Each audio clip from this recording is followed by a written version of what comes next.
Will the January 15th, 2014 meeting of the Guilford Planning and Zoning Commission please come to order?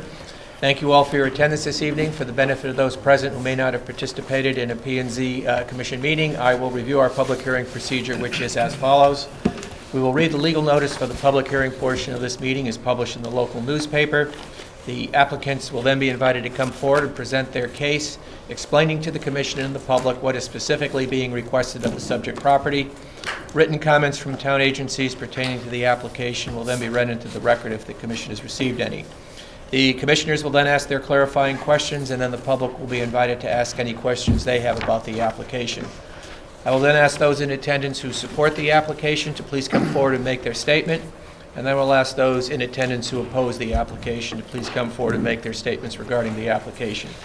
As this is a public hearing, it will be necessary for those coming forward to ask questions or to speak for or against any application to please identify themselves and state their name and address for the record prior to proceeding. At the conclusion of all statements from the public and the applicants, I will close the public hearing on the applications. The applicant and the public are then free to leave or remain for the balance of the public hearings in the regular meeting, at which time the Commission will discuss each application under consideration and try to reach a decision. Each applicant will be notified in writing as to any decisions of this Commission. The applicant and or any aggrieved party with legal standing will have the right to appeal this decision to Superior Court within the statutory time frame if they so desire. All decisions reached at this meeting will be available to the public the next day by either visiting or calling the Planning and Zoning Office after 9:30 a.m. Seated this evening, the following Guilford Planning and Zoning Commissioners: David Grigsby, Walter Corbiere, Ray Bauer, Tom Koss, Josh Hirschman. Staff present this evening is George Crowell, the Town Planner, Chuck Andreas, our Counsel, Reggie Reed, the Zoning Enforcement Officer, Kevin McGee, the Environmental Planner. The videographer this evening is Shannon Gale, and our recording secretary is Katie. Will the Secretary please read the legal notice? Legal notice, Guilford Planning and Zoning Commission. Notice is hereby given that the Guilford Planning and Zoning Commission will hold a public hearing on July 15, 2014 at 7:30 p.m. at the Nathaniel B. Green Community Center, Monunketuck Room, 2nd floor, 32 Church Street, Guilford, Connecticut, for the following purposes. Number 1, Town of Guilford, Hubbard Road, School Bus Yard, Map 79, Lot 9-2B, Zone R-5, special permit for removal and replace existing above-ground storage tank. Section 273-92F. Number 2, Hoon, Douglas, 93 Water Street, map 32, lot 29, zone R3. Special permit, home handicraft industry, section 273-38B. Copies of these applications are available for inspection in the office of the Planning and Zoning Commission, Town Hall South, 50 Boston Street, Guilford, Connecticut. At this hearing, persons may attend and be heard, and written communications will be received. Dated at Guilford, Connecticut, this 23rd day of December, 2013. Ray Bauer, Chairman. Thank you very much, Walter. Okay, the first item on the agenda tonight is the Martha Lombard application for 33 Lovers Lane. This is a special permit for an accessory apartment to a single-family dwelling, 273-19. We left this public hearing open for the purposes of hearing from our counsel, since there was some case law that came up. So the way we'll handle this one is we're going to limit the discussion to just the issues regarding the case law with regard to what is an addition. We've invited Chuck Andreas. George and I had met with Chuck prior to this evening and reviewed the case law and some of the definitions regarding additions. I felt it best that we have Chuck present so everybody on the commission and the applicant's counsel and the public could hear this. After that, we'll ask the applicant's counsel to make his statement regarding anything he's heard tonight or any arguments he wishes to make regarding this application. We'll then ask for the public's input, and at the conclusion of that, we'll close the public hearing. So Chuck, I turn the floor over to you. Maybe you can just review with us the case law and Black's Law Dictionary and Webster's, etc. Sure. Thank you, Ray, Mr. Chairman. As Ray mentioned, I was contacted by George and did meet with George and Ray, and I had one conversation with the applicant's attorney, a telephone conversation. The issue, as I understand it, is with respect to this accessory apartment application. The application shows the proposed accessory apartment is located in a separate unit that is connected to the principal dwelling by a breezeway and a covered roof. So that they're attached by that fashion. And the question is whether that is an addition under your regulations. And the way I took a look at this is, first I looked at what your regulations say. I looked at what dictionaries say. I looked at what case law is out there interpreting this issue. And then also any legislative history with respect to the adoption of these regulations.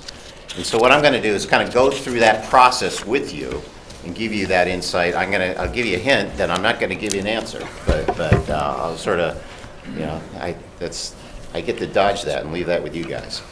But first, starting with the regulations themselves. The regulations say, and I found really two parts of the accessory apartment regulations that I thought was pertinent to this. The first was in the opening section, which says accessory apartments may be located within the dwelling unit or in addition thereto.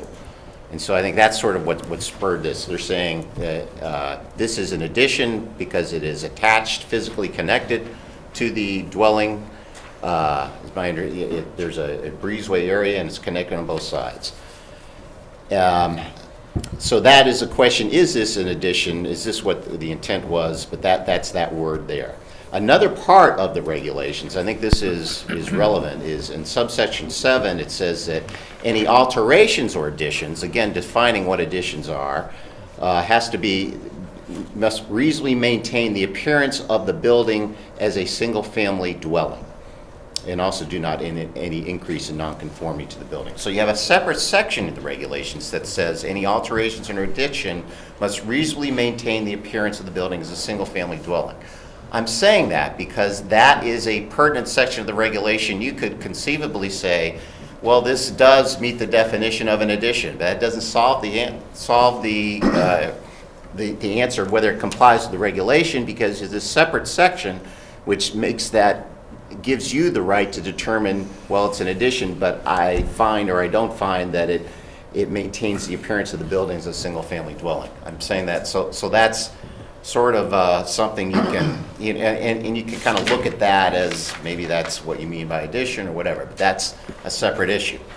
So, and I think it's relevant because, I think that may be a subjective call or how you do it, but that's pertinent. So those are the other section of the regulations. So I'm going back to the first one, is this an addition? The other section of the opening part of the regulations is 273.2, word usage. It's not unusual to have these in the regulations. You have it here. It says the words used in these regulations shall have the meaning commonly attributed to them. Doubts as to their precise meaning, application, or interpretation shall be determined by the Commission in accordance with the purpose and intent of these regulations where the context so permits. So that sort of says a twofold thing. One, it says that it has the ordinary common meaning, but it says doubts, and I suppose you could have doubts here, or sort of can be interpreted by you. It sort of gives you that right depending on the context and purpose and intent. Sort of throws that back in there. So, but when the first thing it says is you use the ordinary meaning. So that's sort of the first step I did. What is an addition? Okay, let's look in the dictionary. And I found various dictionary definitions of it. What I did, frankly, is I looked in if this case goes to court, it's going to go to the New Haven Superior Court. There's a couple of big dictionaries in the library of the New Haven Superior Court, so the judges are going to use these dictionaries. There's a big Black's Law dictionary in that one. And there's also one that they're fond of. It's a big, thick one, Webster's New Third International Dictionary. So I looked in there. So here's what Black's says for the definition of an addition. 1, a structure that is attached to or connected with another building that predates the structure. An extension or annex, and it has a footnote, a little addition here. Although some courts have held that an addition is merely an appurtenant structure that might not actually be in physical contact with the other building, most courts hold that there must be physical contact. So that's Black's. A structure that is attached to or connected to another building that predates the structure, an extension or annex. Webster's New Third International has a bunch of definitions, but the one that talks about buildings says, a part added to or joined with a building to increase available space. a part added to or joined with a building to increase available space. And then there's other ones. Random House says added to a building or budding land added to a building. A wing room added to a building or budding land as such. Another one says a part added to a building or residential section. I looked in the building code. There is a definition in the building code. Not that that's relevant to zoning, but it is there. It says, in the building code, the word addition means an extension or increase in floor area or height of a building or structure. So, those are what the dictionaries say. That something that's added to. And Black's kind of emphasizes the part that it's physically attached. So we have the regulation, we have the dictionary, then you have case law. Has the word addition been interpreted by Connecticut cases? And what I've done is I've looked at various Connecticut cases, and the answer is there are some cases sort of discussing extensions, accessory buildings, that whether or not they've interpreted it, whether they're part of the main building. And I'll kind of go into that case law and discuss what that says. There was one case that was mentioned, it's Daughters of St. Paul versus Trumbull case, a special exception case that was mentioned at the public hearing. In that case, that was a case actually where I believe it was a convent and a church that had a church, a convent, and a bookstore located in a residential zone in the town of Trumbull. And there were issues. It came before commission. The commission denied the special exception application. The trial court reversed that and ordered that it be approved, and the appellate court upheld that on appeal.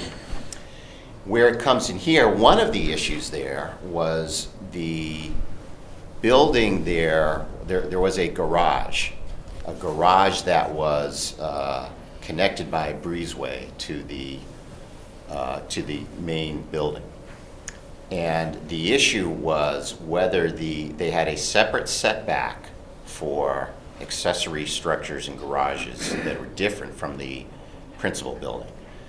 And if this garage was considered the principal building, then it violated the setback. If it was considered that they had a larger setback for the principal building, the dwelling had to be 50 feet from the property line, but the garage could be 10 feet. And it met the accessory building setback, that it didn't meet the principal building. And what the commission had said is that it's part of the principal building because it is attached. It is part of that. And therefore, the principal building, the larger setback, applies. What the appellate court said is, no, it doesn't. The accessory building setback applied. It didn't really... Even though it was physically correct. Attached. Correct. And I'll go through that reasoning. It didn't... This case didn't address the issue of addition per se. It doesn't discuss what the word addition means. It does discuss whether something is a principal building, whether an accessory building has to be, when something can be an accessory building when it's attached, physically attached to the main building. And it said yes. And I'll go through the reasoning there. Again, it says the defendant argues the garage must be considered part of the main building because its connection to the main building is a glass enclosed and covered walkway 18 feet, 6 inches long. And that's what they said, because it was physically connected by a covered walkway that was 18 feet long. And the court made reference to an earlier case where there was, reached the opposite result. I'll get into that one, where the case where it said there was a garage that was attached to the principal building by enclosed breezeway 8 feet, where the court in that case said that was part of the principal building and the principal building setback should apply. This case distinguished this one. This was 18 feet. And it said that this case presents us, the garage stands on its own foundation. It has 4 walls. It's not in common with the main one. The walkway has its own narrow pitched roof. The walkway walls could not be seen as an extension of either the walls of the convent or the garage. The casual observer could not fail to note that he was viewing two discrete buildings joined by a glass-enclosed passageway. And then it sort of concluded that it does not comport with common sense to construe the term accessory building so as to exclude a freestanding garage that is unmistakably a separate building merely because there is an 18-foot, 6-inch long glass-enclosed covered walkway between the garage and the main building. So, and it also relied on the fact that zoning regulations are in derogation of common law, against common law property rights, and when there's doubts, you should interpret them in favor of common law property rights. That's sort of a general principle that's thrown out there. So that's what that case said. Again, it wasn't interpreting the term addition. I think it does get in sort of into the issue of whether you can have an accessory building that's attached to the main building, and it says yes. So it was, but that's what that held. The earlier case it cited reached the opposite result, and it tried to, it said, well, there weren't a whole lot of details. That case, again, it dealt with a garage. There were other issues in that case, but that was one of the side issues that was, had an 8-foot enclosed breezeway connecting them, and the court said in that case that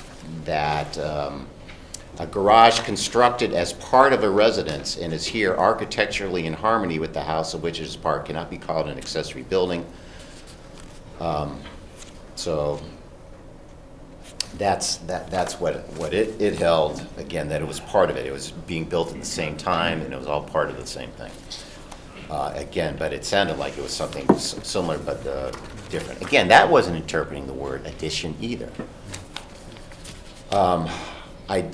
And it cited, that case cited an earlier restrictive covenant case where there was a question of whether a garage that was physically attached to a building could be considered an outbuilding, and it said no, it wasn't because it was physically attached.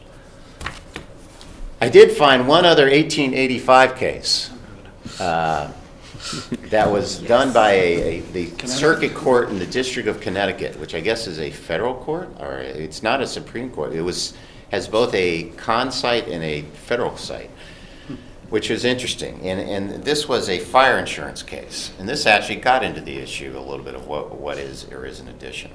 What was going on in that case, just going through it here, is there was a manufacturing building that was covered by a fire insurance policy. After that building was there, and the policy says that it allows for additions, alterations, and repairs. You can do that. After that building was made, about 40 feet away, there was a whole new building, and it was connected by a concrete 40-foot second-story walkway, so the workers could walk from one to the other, and then something underground where they put pipes. What happened is that a fire started in the second building with the wind blowing, and apparently it didn't destroy that building, but wind blew, and it went and destroyed the main building. And they made the claim under the policy, and the company denied coverage, claiming that you were obligated to tell us under our policy of any additions that would provide an additional risk, and you didn't do that. That when you built this, and then this would provide an additional risk, and I guess because the fire actually started there in that building and it spread over to this one through the air, that they said, therefore, we're denying coverage. And the court said that was right. You were right to deny coverage. And it said when it had a brief discussion about this addition stuff, and it says, because it's short, I can read it. By the policy, permission was given to make additions, alterations, and repairs. A building 40 feet distant from the insured building, though connected with it by a bridge in an underground passage, cannot, with propriety, be called, quote, an addition. It is a new and separate building, while it is attached to the main factory in a way that has been stated. So, there we have the wisdom from 1885. There are other cases that I looked at just to see what a court does. There was a recent zoning case about whether a deck was a building under 813A. There was and it's just relevant to show what how a court operates, how the current court, not the 1885 court, would operate. Which is that case is there's sort of a statute of limitations in zoning that there's by statute. That if you have a structure that's been on a property for over 3 years and you haven't brought an action to enforce the regulations, it's grandfathered. And in the issue, and it uses the word if the building has been located. And in this case, they had a deck attaching the building. And they said, oh, that's covered, and it had been there, and apparently it violated the setback. And they said, well, it's been there over 3 years, it's covered by that. And the court said, well, no, because a deck is not a building, and it looked, and how did it work? It looked in the dictionary. It looked at the different codes and whatever, and it said, looked at, the plain, so I sort of went through that. That's why I found that. It sort of did the same thing. The other source that you can look at is out-of-state cases, and there are some. There's a bunch of them, mainly in this fire insurance context. And frankly, I found some that go just the opposite of what that 1885 case had said. Found that if you're in Missouri, I think it's pretty clear. It cited the Black's Law definition that where they had a garage, again, that was separated with a walkway. It said that it was an addition, and it cited Black's Law dictionary. It said the reader's garage, which is used to store their automobiles, is connected to and part of the residence via wooden stairs and a walkway. Therefore, we find that the garage is an addition to the residence. And it cited Black's Law dictionary. That's Missouri. Other cases that are similar to that. Some emphasizes that addition is something that's physically attached. Again, you can get that from the definitions. That was a mechanics lien case. There was other insurance cases that go that way too. Again, there's different cases. So that's where you go. So, the other thing we looked at was legislative history. Could we find anything in the adoption of the regulations that shed light on what the commission intended by using this? And I think we got as far as George and Reggie. We looked at the adoption of the original regulations. When was it, George? You remember? It was 79. 79, and the language was in the original adoption. In the minutes, Reggie, look? Minutes didn't say too much about it. Right. Unfortunately. So it wasn't as if there was a lot of clarifying information in the history of it. So I can present you different theories on which you would do it, and that's why I sort of remember I started this. There's another regulation you can rely on too that sort of is a keep within the framing of the appearance as a single-family dwelling, is reasonably maintained in appearance. And again, so you can infer what was intended by this, or what do you believe was reasonably intended. You can kind of get at that yourself. So anyway, that's the analysis. Good. Thank you, Chuck. Any questions for Chuck from the commission? David? Sure. Chuck, I was looking at a separate Supreme Court decision just talking about statutory and zoning regulation interpretation, Town of Lebanon versus Gilbert, which is from Connecticut Supreme Court, 1988, and it tracks the language when it says words employed in zoning regulations are construed according to the commonly approved usage of the language. Right. It goes on to say, when one or more construction is possible, we adopt the one that renders the enactment effective and workable and reject any that might lead to unreasonable or bizarre results. And one of the things that comes up with some frequency is we have applicants who come in with, in my opinion, some relatively convoluted interpretations of what I always thought was a pretty common sense word. Sure. And then they come in and say, oh my God, we're so confused, this is ambiguous. And then the commission thinks, well, maybe if we buy into their interpretation, that must mean that we somehow are at fault for not having clear regulations, therefore we have to defer to the applicants. Just because an applicant walks in and says, I can think of another way of using a common sense word, it doesn't mean that we necessarily have to defer. We can read our regulations, and if we think that it's very common sense, whatever our interpretation is, we don't have to buy into an applicant who walks in and says, I paid a lawyer a lot of money, he came up with took him 2 pages to say that this accessory building is actually not. We don't have to buy into that necessarily. No, I think what you said is sort of confirmed by the opening of your regulations that I had read. The words in these regulations have the meaning commonly attributed to them. So that, and then it says doubts is their meaning, you guys decide. Right. So, based on the overall context. So yeah. All right. Any other questions? I think I do have, I'm trying to figure out, they have footings on this particular deck as well as a roof, and that Daughters of St. Paul case had also a glass enclosure, and then the case that it referenced before that, where the Supreme Court actually held that it was a single structure, although they weren't handling the word addition, that breezeway was enclosed.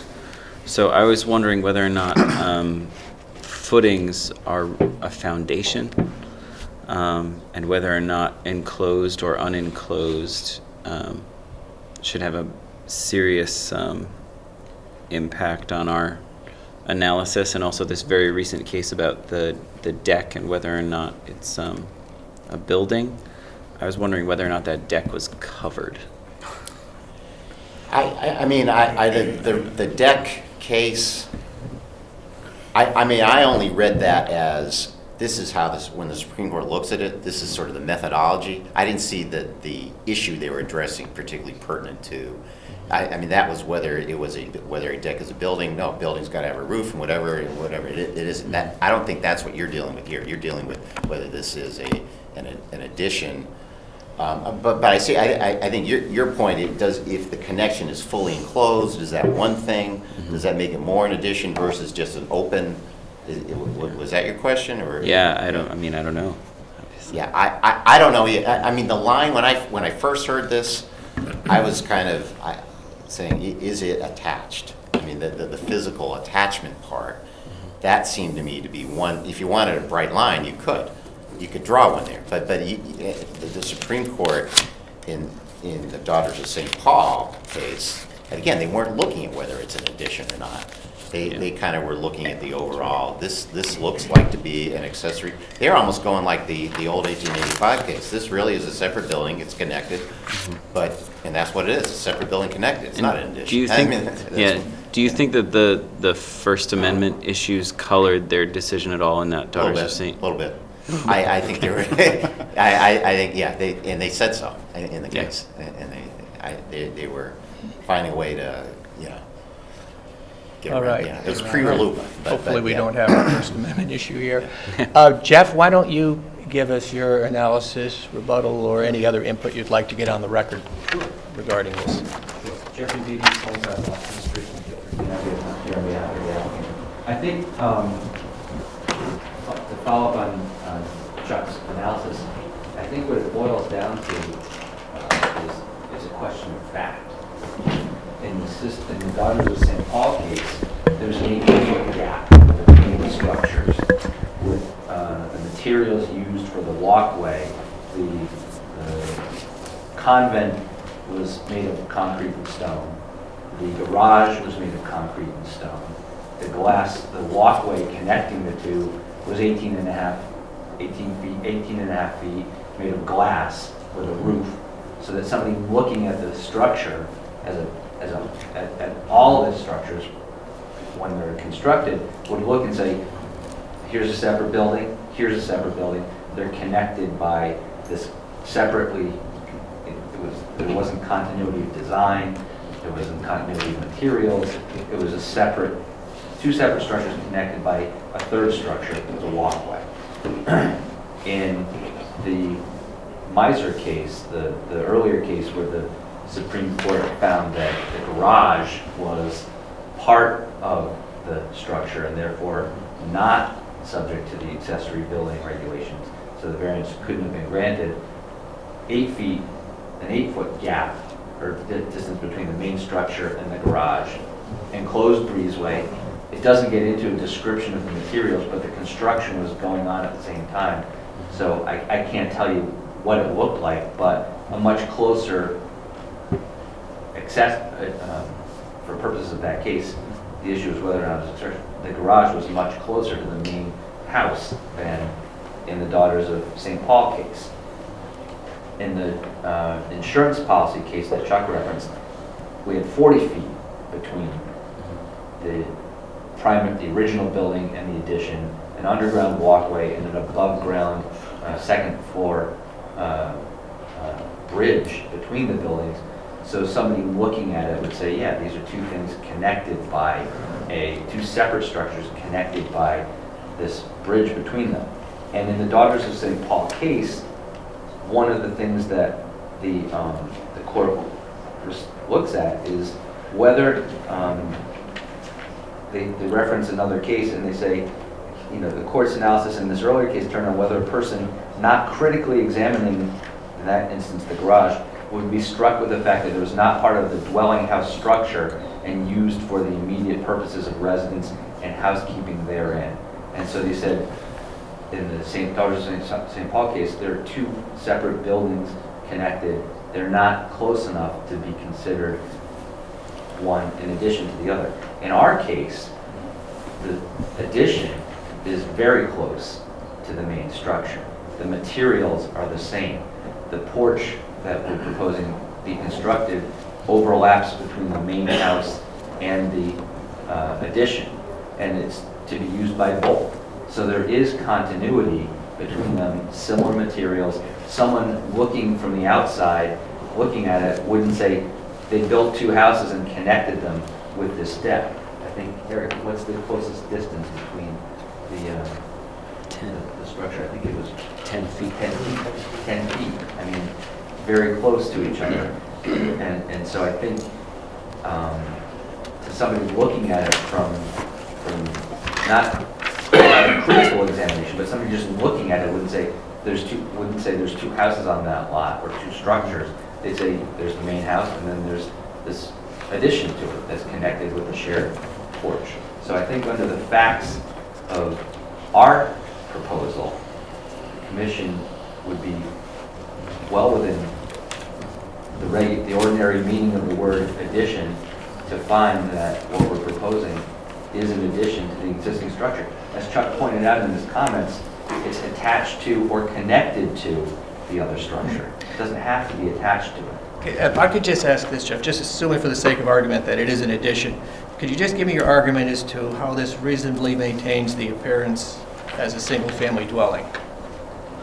The size of the structure isn't, I mean, the regulations require that the accessory apartment can only be so big. Okay. We're not talking about a separate house. It's smaller in scale. Somebody will look at it and say, you know, it's, you know, a detached garage or it's a detached building connected with this, if the porch went there, they could look at it and say it's part of it works together as one unit. It's not two separate structures that they've tried to wedge together and connect using this porch. All right, questions from Yeah, I the have a commission? question. Sure. Do you think Please, Josh. that we would have any problem with this being considered an addition if it was just a completely enclosed throughway, I guess, between the two structures? If there were walls on Yeah, either also, side yeah, of would there be a the problem? porch. Would then that be, like, answer our problem for there being an addition? I don't know, because I think, you know, we've had in the Daughters of St. Paul case, that walkway was enclosed. It was glass, but it was enclosed. In the insurance case that Chuck mentioned, the bridge was enclosed and there was an underground tunnel connecting the two. So I don't know if it necessarily solves the problem, the fact that this is a porch that goes for a number of feet in front of the existing structure and then Versus completely enclosed, to make it look like. I don't know as it gets you. I think obviously you could make the argument that it increases the continuity of the two pieces because it's enclosed, but I would argue that it's continuous as it is with the overlapping porch in front of the two structures. Okay. Any other questions from the commission? Is there anyone else, Jeff, that would like? Eric just had one. Eric, please. Okay, Eric Anderson, Anderson Engineering and Surveying Associates here in Guilford. I guess the most favorable case that we have is in Missouri, but Mr. Blomberg doesn't want to move to Missouri, so that's the Guilford where she's been probably more of her life. I have been involved in accessory apartments since they first were invented in 1979. And we have done accessory apartments in small houses on pieces of property where someone has come and built a larger house. Therefore, the original house became the apartment. We've done that on a couple of occasions. We have done additions to houses. This one is on State Street, and sort of pass that around. That is the accessory apartment, that is the original house, and that is the connection. And these are all exampals of stuff that has been approved. That has been approved, yes. Correct.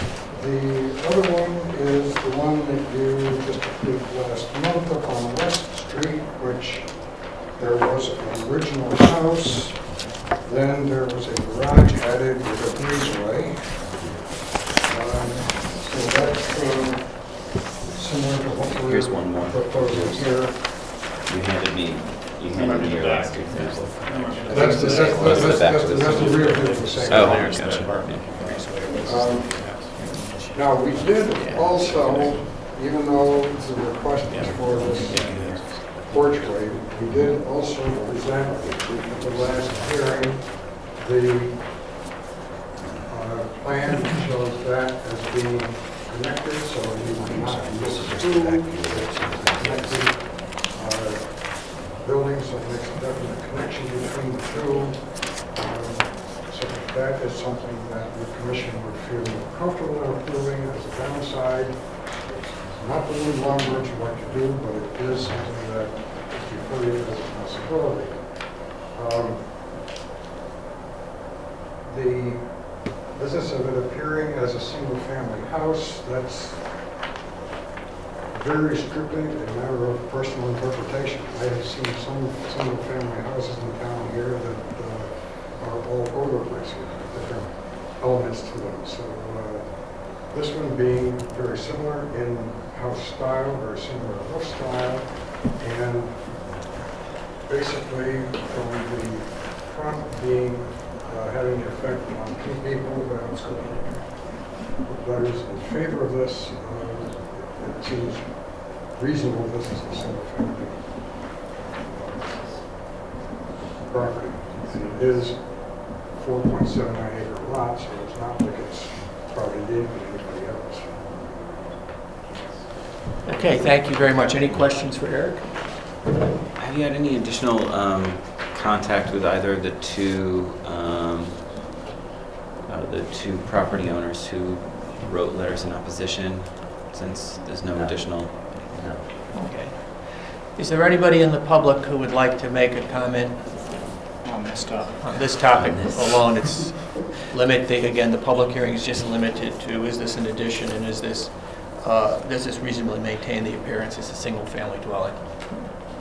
All right, any other questions from the commission? Any other input anyone would like to make? For Chuck, I do actually Please. have one more. I'm confused about our powers here when it comes to allowing in-law apartments for in-laws. I think I know the answer to this, but the applicant stressed a lot about providing opportunities for a close family member to age in place. And the two letters of opposition by the contiguous property owners stressed the rental possibilities and the increased increased in and out in traffic and cars, etc. Do we have the power to approve this for close family members of the resident of the primary residence without approving it for rental? I would have to look over I didn't look at that issue. Chuck, And Yeah. our accessory apartment is allowed in the context of the owner either lives in the accessory apartment or lives in the main house. And I think what Walter's asking is it possible to restrict the use so that it's not only a family member in the main house, but also a family member in the accessory house? And then the question, of course, is if the current owner moves to Missouri and the new owner shows up, do they also have to bring in a family member to live there? Or he's essentially asking, can we limit? right, could you impose that as a condition?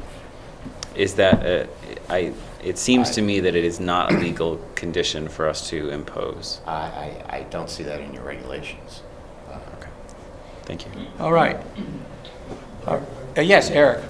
In 1979, when this regulation first came in, it was not only for in-laws, but it was for people who wanted to stay where they were, maybe needed a little extra income to help them stay where they were, so that they could use one of these, either the main house or the apartment, for rental to get income so that they could stay where they were. So the regulation went in as a multi-use regulation, and that was the intent of the original hearing for. Okay, thank you, Eric.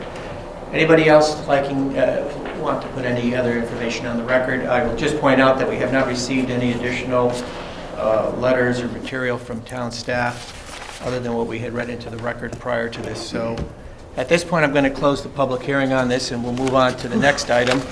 Thank you all for your input. David Vio, this is property at 521. Do you want Chuck to stay for the deliberation discussion? I don't think It's it's up to really. us, isn't it? It's up to you guys, right? Yeah, I mean, what do you think? I don't think it's necessary at this point, but, Yeah. It's on the record anyway.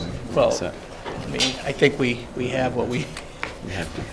yeah, what we We can need. get ourselves into We'll have our to- own trouble. We'll have to work this out amongst We can make our own ourselves. mistakes. Okay, Thank you. David Vio, 521 State Street. This is a special permit for an accessory apartment in a barn and a studio office, guest accommodations in a corn crib.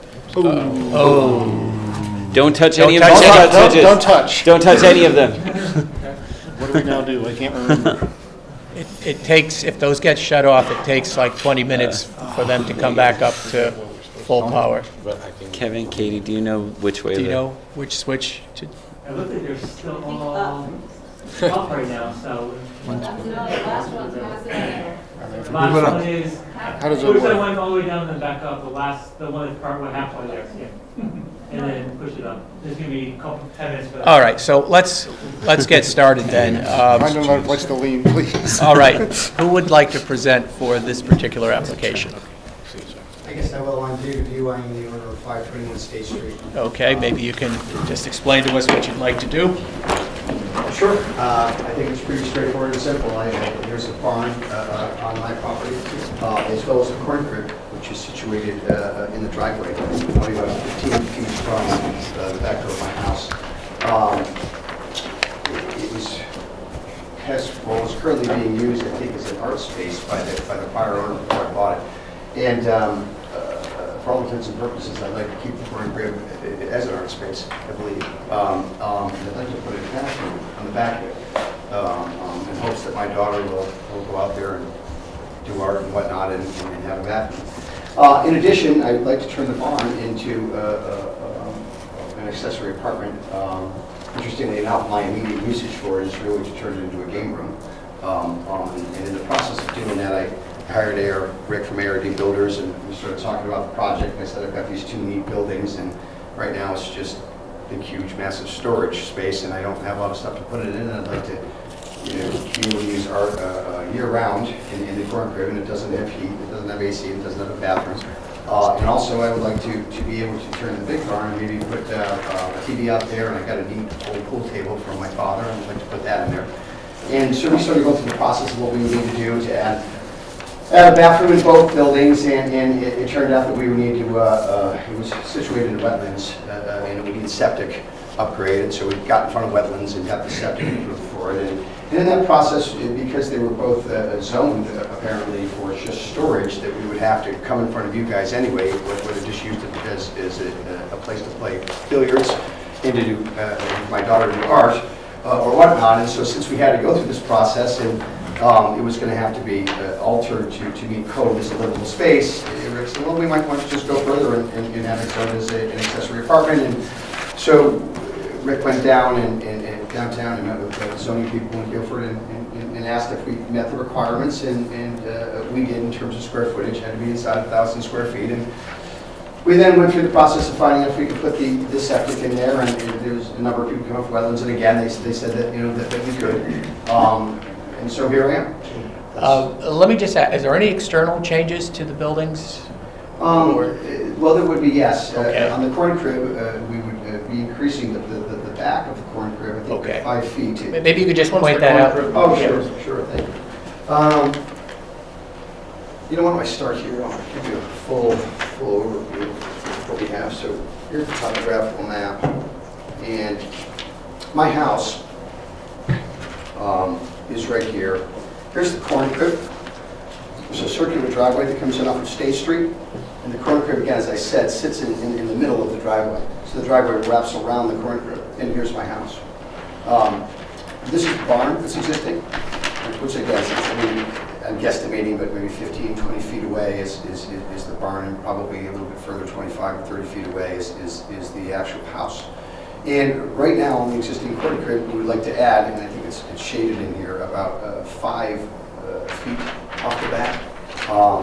1 story, I believe, it's going to have a roof, and that would be a bathroom. So that inside the corn crib, again, if you're out there doing art, you don't have to go into the main building, whatnot, you can just stay out. So that would be the addition, I suppose, going on to the actual corn crib. Which I believe, Rick, is it laid out in here? Mm-hmm. On the bottom.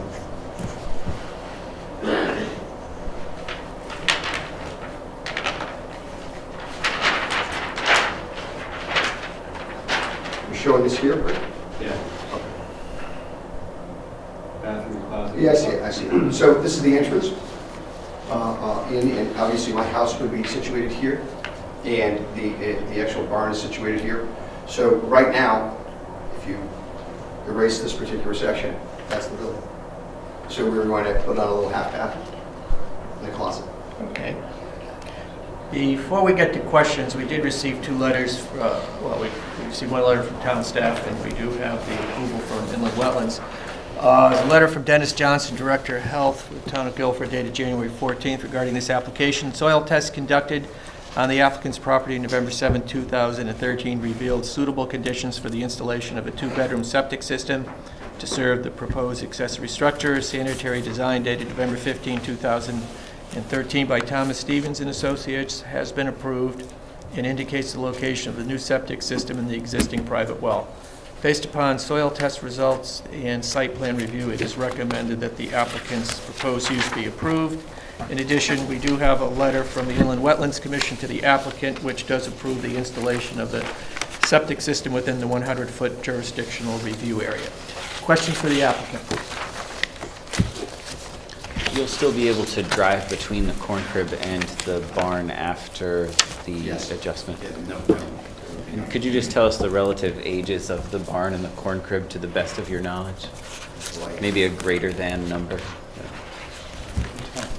I hate to even venture the guess. I mean,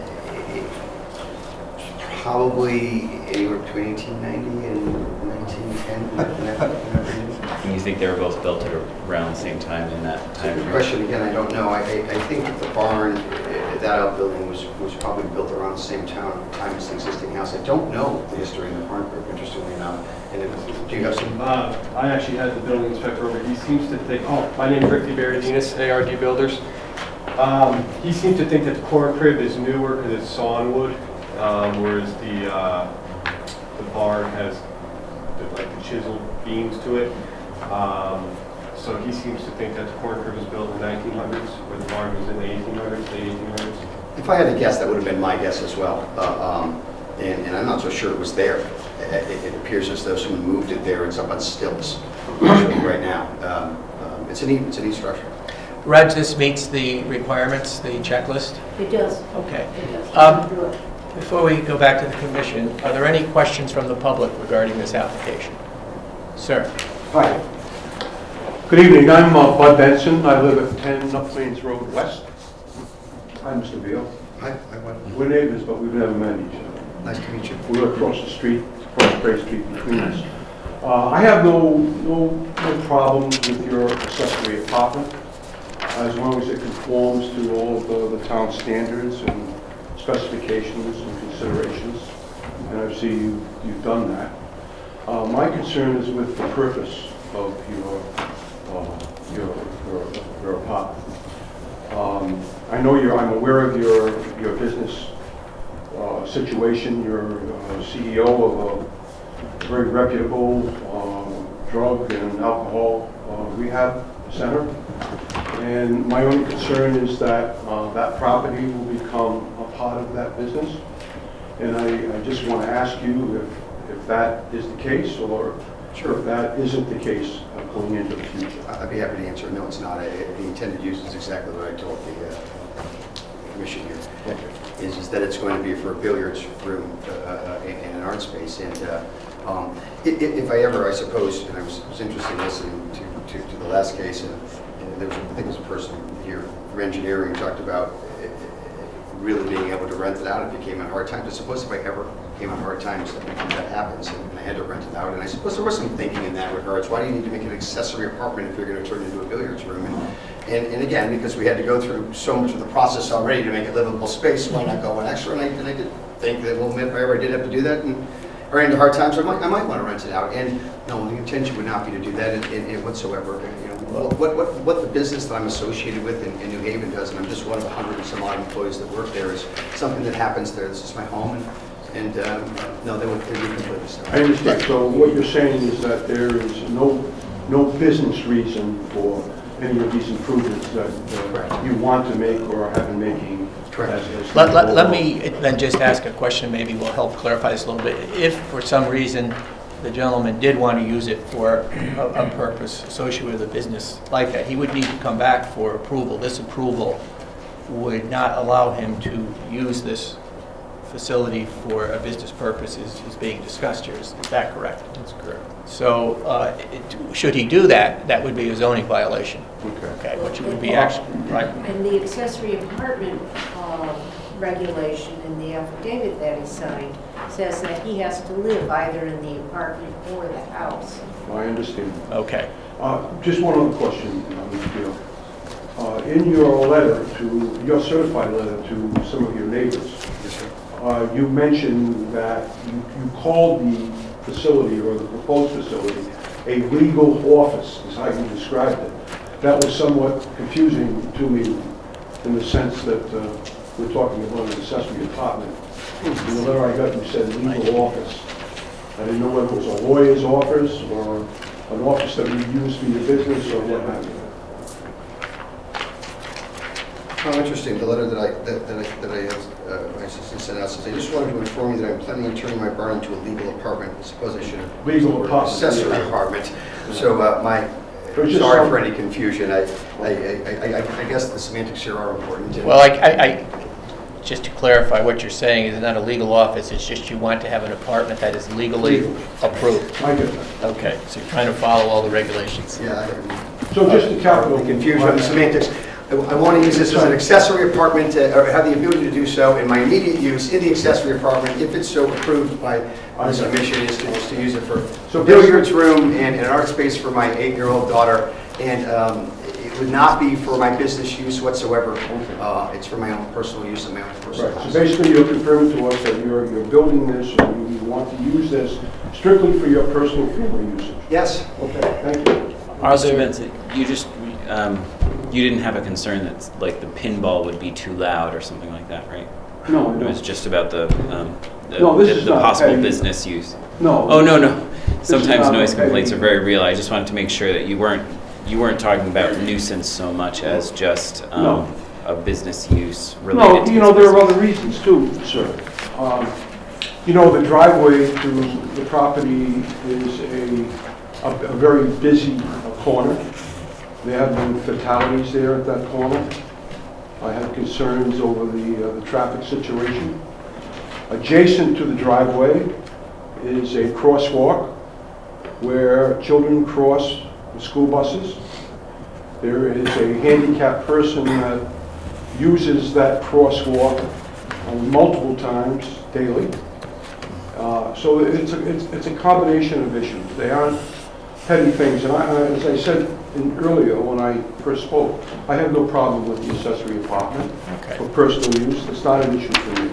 I'm a family man myself, and I respect his So just so I can family clarify, situation. I just want to be sure, that's all. That's Just so I can good clarify, questions. you're not opposing this if I'm using this, whether it's on No, a sir. corner or not, if I'm using it for personal No, usage? no, and I'm that not. extra traffic that would create is As not... long as it meets all the regulations of the town, whether they be traffic or Good. specifications or whatever. No, I'm not closing it off. Sure. Okay. Is there any other questions? Yes, ma'am. I wonder if you could... Name and address, please. I'm Ann Licitano. Hi, Ann, how are you? I live in Golden Hill. And I just wanted to speak to what you said about your usage today. But in here, the agenda, it talks about a permit for the accessory apartment, which you talked about, but also a studio office. Just want to clarify if it's an office, and guest accommodation in the Corn Crib. Guest accommodations seem a little different than the art space, so I just wanted you to speak to that. Do you want to speak to that? Well, I was actually wondering the same thing, why I said that on the agenda. Those are the uses that you can have in an That's what we accessory have. structure, but they're only allowed by special permit. Right. So it's one of those, it's not both of those. So if you approve this improvement, are we approving it all for residential? Or is there going to be guest accommodations and an accessory apartment? I don't know It's if I allowed to understand. be a guest accommodation, a studio, an office. It could be any of the above. My understanding, if I may, is that if my daughter stops doing art in the Corn Crib and I wanted to have a guest over for the weekend, they could in fact stay in that particular building, so in the Corn Crib, which I like the flexibility to have that happen in the future. So that would be possible, and I think that was the confusion with the office thing too, is it falls under that zoning requirement. And so my intended usage, as I'm explaining to you now, is to use it as an art space, but would like to have the flexibility, if I so wanted, to have my mom and dad come down for Thanksgiving and my sisters and their kids, to be able to stay in that particular space. That would be nice. I doubt that will happen if my daughter's got her art stuff out there, but it would be nice to have. But you do have the right to do that with the special permit if you so desire. Let me just clarify with Reggie, and I think that was just said, but I'm just going to ask anyway. There are, in a sense, two special permit uses happening here. One is the Corn Crib, Correct. and that's under 27336, an accessory structure with a special permit can be used for human habitation, which may include studio, office, guest accommodations, and can include heating and toilet, but no kitchen. Correct. Whereas the barn is under 27319, it's an accessory apartment. Correct. And that, in theory, will have a very modest sized kitchen. Right, and so if So, and that's there you go. exact. The kitchen and living room are all one big. It's all one, and so. Which one is the barn? On the left now? Yes, it is, right, well, right here, this would be the barn, right here. And so, this is the main door of the barn, and when you come in, we're proposing, right now, this is just all storage space, they actually have wood in there. This is an actual garage. So you come through here right now, we would be proposing to put up a wall and to create, this is the bathroom. We'd actually turn this into a coat closet, and there's a door here, and it comes into a main space. There are stairs that go up and above this. Okay, it's just wide open. So what I'm proposing to do is to put a very small, modest little run of cabinets, which again, I'm going to use if I have people out there playing pool, would have a fridge and that kind of thing, and you could be kind of like a game room. under this proposed thing, I could use it as an accessory apartment if I so chose, and then they would have an actual kitchen, so it complies. And that's all in one space, and you walk up the stairs, and that would be supposed to be. The loft bedroom is located above the Yes. culinary room and the bathroom and the Yes, front sir. entrance hall. Correct. Okay. We don't actually need, I mean, he's being approved for an accessory apartment, so if he later then installs the kitchen, he doesn't have to come back to us. Any other questions from the public? Sir, we'll go to you and then the gentleman next to you. My name is John Wigmans, 490 State Street. I did not receive a letter. I'm right across the street. I'm getting some red lights coming on here. When you mentioned... Well, let's take this one at a time. Did this gentleman need to receive notice? I was actually looking in this file, I didn't see receipts, I don't know if it's in another file.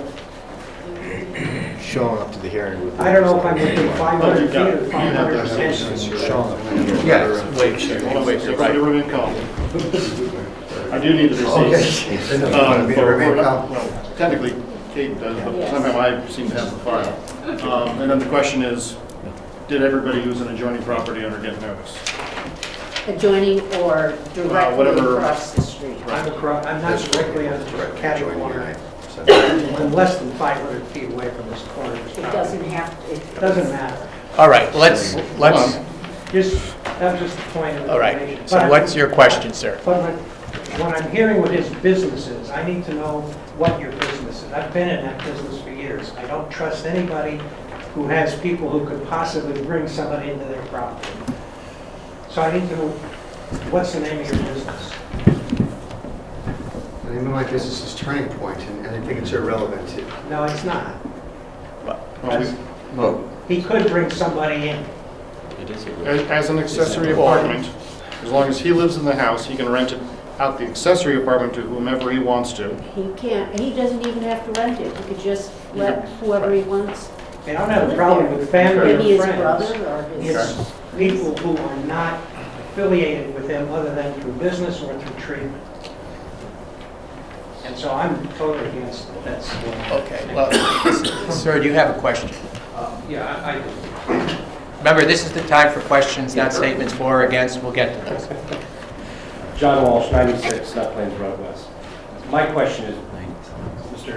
Dayu? View, excuse me. Indicated that the main purpose at this point is a billiards room, something like that, a game room. Is an application for an accessory apartment necessary if he just wants to use that right now for a game room? I don't know, but it's certainly his right to ask for it. No, I'm not denying it's his right. I was just asking what Sure, clarification. Is it something that this board, you would have to get that permit before you could actually put a billiards table in there, pinball machine, whatever? I don't know if you... I can answer that. Sure, go He ahead. has to have a special permit to do anything like that in a detached accessory structure. So the answer to the question is he would still need a special permit. Not necessarily an accessory apartment one, No. but a special permit. But he's applying for an accessory No, apartment. I understand. I was trying to get a point of clarification as to whether or not there was a permit that you could get, which obviously there is. There That is. would not include an apartment. Also under the application, it's my understanding, correct me if I'm wrong, that both structures, if the permits are approved for both structures would be able to be rented out. No, Correct? no, Just, no, the corn crib could not be rented out. so someone could stay there, but someone could stay there. Could be and guest sleep there. quarters, no apartment, Any- no kitchen, and it cannot be rented out. Okay, but it's within 25 feet of the house. So, I mean, someone could live there. Could sleep in the corn crib. Is there a limit on how long Correct. one guest could stay? No, And then the accessory apartment, the barn, would be something that, because you could have a kitchen in there, you could rent that space. correct. And is there, as part of this application, is there a number of sleeping areas within the apartment that are being requested, or is there a limitation on what No, can be put in? the apartment is limited by size. It cannot exceed 1,000 square feet. what? We don't limit the amount of people that could stay in the Okay. apartment, only the square footage, which in itself is somewhat limiting. So you could have a number of various rooms with beds or something like that? Well, Okay. 1,000 square feet. I think the answer is yes, as many as you could pack into That's what I 1,000 thought. square feet, Okay. comfortably, I guess. Thank you. Other questions at this point? Sir? My name is Ken Nyslak. I live at 625 State Street, which is directly next door to the property that Dave owns. I did not receive notice of the zoning change. And I guess my question comes back to, obviously, your business and trying to determine, is there any limitation to how many unrelated people can be rented to in a scenario like this? So how many people can you actually rent out to in a house and a barn and a corn crib? You put 15 people in there and collect rent from 15 people that are recovering drug addicts. The answer is no. There's no limit on the number of people that can live in. So in conceivably that could be used for that. If I could, actually, my understanding of zoning, and we do go through this at New Haven for our business, this is not for my business, this is for my house. And we've had a number of dealings with this and have a wonderful relationship with the town. In the town of New Haven, for instance, you're allowed 5 unrelated people in a dwelling. And so anything above that would be a breach of zoning. Interestingly enough, you can have a number of related people. And our properties, when we're in the recovery business, and they actually, and the CEO, I'm the owner of a treatment center, and we have sober houses in different levels of care of houses that are associated with the program. And individuals come in with substance abuse issues, and as they move through the program and they start the treatment center, they will move through to different levels. We have to go in front of New Haven and ask them to be able to do such a thing. And many years ago, 10 years ago, a number of neighbors like yourself, when we got the first one, came up in opposition and said, hey, you can't, they were nervous, they were scared as to what this would do to property values and a number of things. The organization appealed it, and we went to federal court and we won. But there was a number of things that the organization has to do. It certainly announced that it's commercial. It has to go in front of the town and ask for relief against normal zoning to get more than 5. And there's a process. We have about 10 of those in New Haven. That's where the business is associated with. I'm not asking to do this. Excuse me, is that 10 separate houses? In facilities, some of them are houses, some of them are actual office buildings. There's a number of different uses associated with the corporation at all. And it was an interesting case, and in the end, I mean, it was a discrimination case that whatever the usage would be, whether it's drug addicts or whatever the skin color is that has no bearing on the zoning. I understand the rules there. It's 5 unrelated. That's not what I'm asking to do here. But there's nothing to prohibit you from doing that at some point in the future. Well, if I had an accessory apartment, you decided to move to North Wait, Haven an argument. and your Yeah, house. one at a time. Now, let me just ask this question to begin with. If he wanted to turn this into a halfway house or a facility for drug rehab, he would need to come back for a different special permit. So if this happens now, that's a zoning violation and you would have recourse. He cannot do what you're suggesting without coming back to this commission and asking for permission for that. Okay? But obviously, I mean, you just mentioned that you'd already been through the federal courts and... Well, all I'm saying, sir, is that what's on the table tonight is not what you're saying could happen. I'm just trying to figure out what prohibits that from happening if in 6 months he decides to do something. It's a violation unless he comes to this commission first and we have another hearing like this and you have your input and we would have to approve it. Okay, so that's not what's being approved right now. And if he were to do something, Just to follow up on what Ray said, on the enforcement side, if an individual were to say receive approval from us this evening for this apartment, and then were to utilize it as part of their business, then either the enforcement officer or alternatively, much more likely, usually a neighbor would call it in, essentially. And then it would end up before this commission, there would be fines that would accumulate over time for that activity if that were to occur. I guess. I mean, let me try to clarify I live one next thing. door, I have an 8-year-old and a 10-year-old that walk by his house every day and go to the bus. I want to make sure that that situation of a rehabilitation center is not going to occur. That's- It will not occur, it's my house. That's Now, not, I understand that it It's is not now. I All guess right. I'm just trying to figure out what's going to prevent Okay. you The- from moving out and turning it into a rehab. The answer- I think that's why all the neighbors are here and they're all okay. concerned. Well, the answer is that he, It's my house. okay, just a second. The answer is he's not asking to do that. And for No, what's not being, right now, I'm just saying what's going to prevent that from happening. He can't move out. He can't move out, he cannot, if I understood you, you just said any you move out. He can't move out.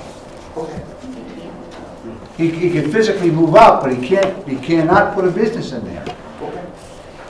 But he can rent to One of the buildings. He has to be in one building whoever at he a time. wants. He has to live there and be in one building all the time to rent the other building out. Okay, so if he moves out, then he can't rent the house and the adjacent apartment and the corn crib That's- to 3 unrelated people? That's correct. Or you've got 3 rental units, what's to prevent, I mean, if he moves out, goes somewhere else, what's to prevent him from renting his house, renting the barn, and renting the corn crib? it's not an approved activity, and I'm sure you would call the zoning enforcement officer if you saw that, and then there would be citations issued, and there's a process to find the individual and to take other action if necessary. So that would be a violation of the zoning code, and it's not permitted. Let me clarify, if the use is, if the activity being conducted there provides services of some kind to individuals, treatment or otherwise, then that requires a special permit. If the rental of space in your house for people to sleep, is not regulated, that is permitted. And there's no limit on the number of people in a family. And family means unrelated people, as long as they're living as one household. Your family can be as large, could be, 10, 15 people related, or it can be unrelated. We don't have the limit of 5 unrelated people that New Haven apparently has in their zoning code. But you can't be providing services, rehabilitation, or any other kind without a special permit. Okay. Any other questions from the public? Okay. What I'm going to ask then, is there anybody who would wish to speak in favor of this application? Is there anyone who would wish to speak against the application?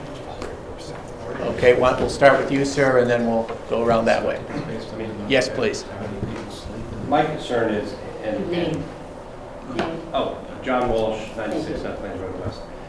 My concern is very similar to Mr. Nisley's and the rest of our neighbors here. I understand what you do for a living. That's a wonderful endeavor. I've got young children. I've got a 12-year-old boy. I'm concerned with if the apartment is an accessory apartment, it's allowed to be rented, and it's 1, 2, however many people are in there, regardless of whether they are part of the program or recovering addicts, there's going to be an increased traffic flow. That's one concern. The driveway is directly across from a bus stop where there's at least 20 kids, ranging from 6th grade to 8th grade, every morning. There's also high school students that are there earlier for their bus stop. That's one. Number 2, if it is somebody who's completed the program and is maybe not in the program, but is a recovering addict that's being rented, I have a concern having a 12-year-old son, and that it being within, from me to you away from the bus stop. That's how close the barn is to the bus stop, right across the street. So those are my concerns, my family's concerns, and also I don't think it's a suitable area for apartments to be rented out. People who own are invested in the community, invested in the neighborhood. It's a long-standing neighborhood, people are good neighbors, but a renter doesn't have the same investment as a homeowner does. And I'm concerned about that aspect of it, as well as the impact it may have on my property values and my ability to sell my property at some point if I want to. And how that affect now we have places where there's renters in the neighborhood. That could be a problem also. So that's why I am against it. If it's used strictly for the purpose that's being said, from now until I'm long gone and my kids are gone, then fine. But I can't bet on that insurance. I can't take that risk with my children or the other kids in the neighborhood. I'm not going. Okay, thank you, sir. Sir, I think you wanted to speak against it? John Wigman's 490 State Street. I don't have a problem if he's going to use it for family, but if he's going to rent it, I have a whole different problem. That's an income producing, and I don't want any rental property. We have a lot of places around us where families have small cottages next door, and it's just strictly for family. So if it's strictly for family, I don't have a problem. For rental, I do. Okay, thank you. Is there anyone else wishing to speak against the application? I just want to say, Yes, sir. I live directly across the street. I didn't receive a registered letter. I'm not quite sure why. What's your address, sir? 625 State Street. Not to be confused with 625 Golden Hill. No, it's not. The delivery trucks always get it. There's no such thing as 625. Wait a minute, please. Sorry. What just happened? Nothing. No, I heard a whole bunch of people There's talking. no such thing as 625 Golden Hill. There's no address. It's 625 State Street. Looks like it was addressed to Golden Hill. Christine Nizelik, 625 Golden Hill. That's me. I'm Christine Nislip, but it's 625 State Street, so I never received any communication. Okay.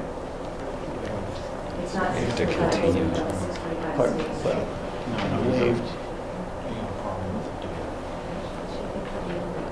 By being here, you waive notice. Is that a court case? Yeah, is It's got everybody, 14 days, you tell me.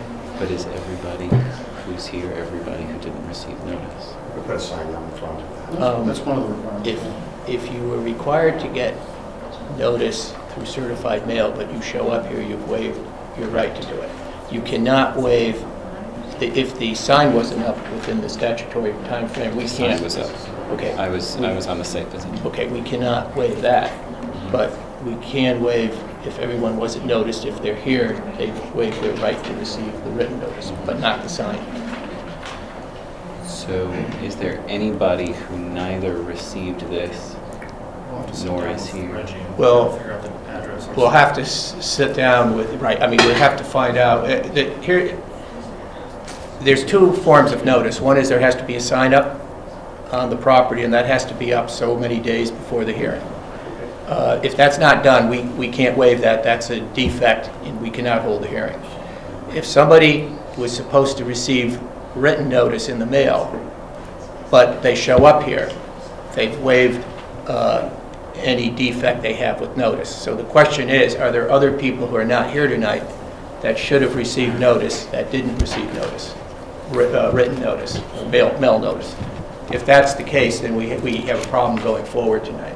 What are the parameters of adjacent properties, or who has to receive notice? Well, that's what How many we're- houses away? No, it says all adjoining properties. Adjoining property. That, which is interpreted to mean share a property line, and I believe, Reggie, unless you want to correct me, I believe it also means across the street. People directly across the street. So if you're on a corner, which he appears to be, corner of Golden Hill and State Street, presumably on the other side of Golden Hill, the other side of State Street, anybody to the I'm on the same side. south. You're on the same side. Same side. Are you to the south of? Same.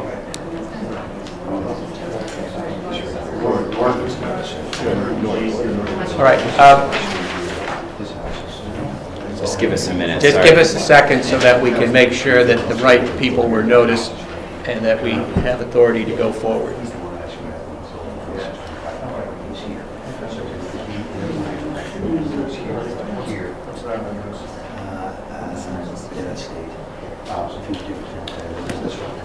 Freezers, which are right next door to here. So there's 1, 2, 3, 4.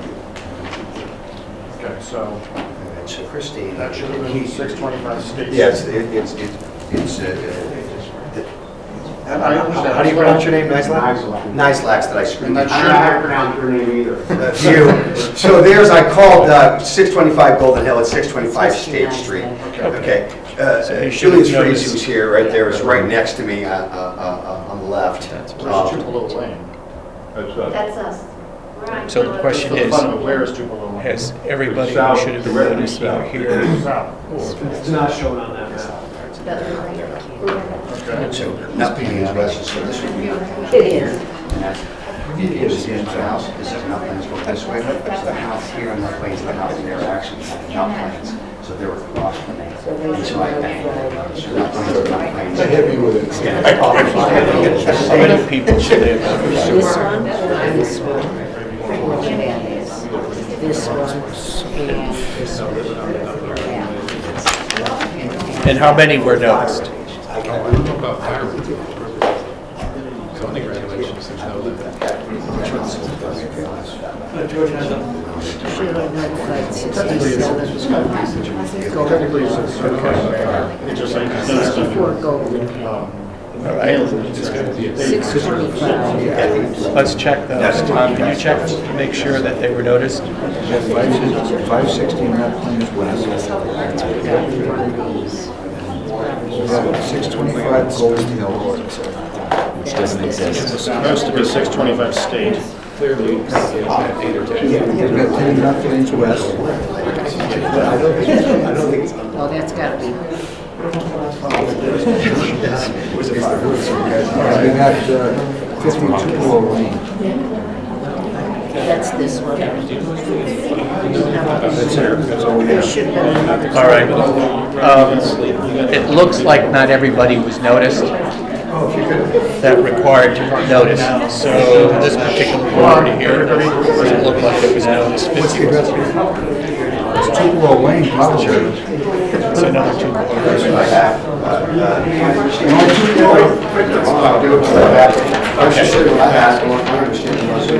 I screwed that up, I didn't know this was such a big deal. And now I'm getting what's going on here. So, okay, so here's my house, okay, right here. This is State Street, obviously. The freezes are over there, all right, they're here. I got them, and I notified them. I did that one right. Okay, across the street here. You didn't get this one right here. Which houses actually only have like one permit, is there over design? What, back over here? Yeah.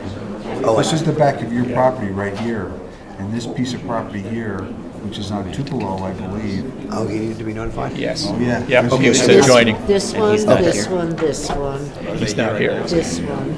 I don't know. If they're here right now, then. If they're here now, then Are they here? Do you know if they're You here? can call them I have out. no idea. Do you know the address? Reg? If you want to call them, you can, it's not a problem. If you want to call them and ask them to waive it. 50 nut plates. Is Mr. Morrison here? Mr. Morrison present? No. Morrison's the doctor, he's way up, he's on Tupelo. Apparently, yeah. How about D'Angelo? That's us. How about your neighbor Okay. next to you? Yeah, so I got them, that's the freezes. So I got D'Angelo. Yeah, but this Mr. Morrison's property, according to this property line, he abuts your property even if it's 5 feet. Interesting. You know, listen, that's the property that says I'll do it. Okay. Yeah, I can't even see that. All right. I would say that to be safe, because you don't want this to get overturned on a procedural thing like this, I would say that we're not sure that it was noticed, so let's go, we'll continue this to the next meeting. So what do you need me to do? Or what do I need to do? Just make sure Call you... Reggie tomorrow. Call Reggie tomorrow, sit down and figure out exactly what you need to do. Everybody... Yes, sir. Okay. Otherwise, because that's... All right, what we're going to do is, excuse me, everybody, what we're going to do is, it's not clear to us that everyone who needed to be noticed was either noticed or is here tonight. So we're going to continue this application to the next meeting. The gentleman is going to meet with Reggie tomorrow to make sure that the correct people have been noticed, and if there is a defect, we will notice him prior to the next meeting and go forward at that time. Is that okay with you? That's fine. Okay, so we will not take any more action on this evening. That will be continued. Can I get a motion from someone here to continue Move this? to continue number 2, David View, Do I hear a second? February 5th. to February 5th. Is that the right date? Okay, all in favor? Aye. All right, okay, you're continued to the next meeting. We will not hear this anymore tonight. Next item is Town of Guilford, Hubbard Road School Bus Yard. This Good is luck. a special permit for the removal and replacement of an existing above-ground storage tank. Who will be presenting on that, George? That's all these people? Let me check them all. I think they Okay. We'll let these folks, folks, can you please take the conversation outside because we need to continue the meeting? I thought this was going to be a quiet evening. You never know. All right, so that one's... Take it outside, please. Continue.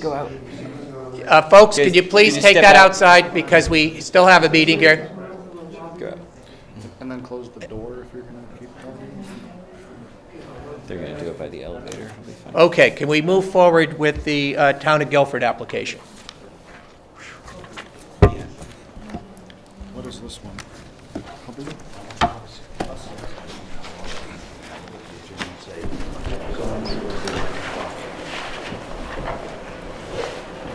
Okay, good morning. Good evening. My name is Andy Bevilacqua. I'm a professional engineer with Diversified Technology Consultants. And we'll talk about the application a little bit. A couple housekeeping things right off the bat. Happy for a notice letter with the mailings going with it. Okay, we'll make sure this gets included in the record. No, actually, I have the file for whatever reason. So. Oh, okay. Oh, sorry. So the last date, Send it back to me. include that in the record. Why you like part of your Sir, please go ahead. Yep. And your environmental planner had, and it will be in your record, I'm sure you'll read it into the minutes, but some comments specific to our integrated contingency plan. Okay. And I just wanted to present that as to how, how those comments will be addressed. There's nothing that's any, really substantial there, but just so you understand. Here, I'll give you a copy of that as well. Okay.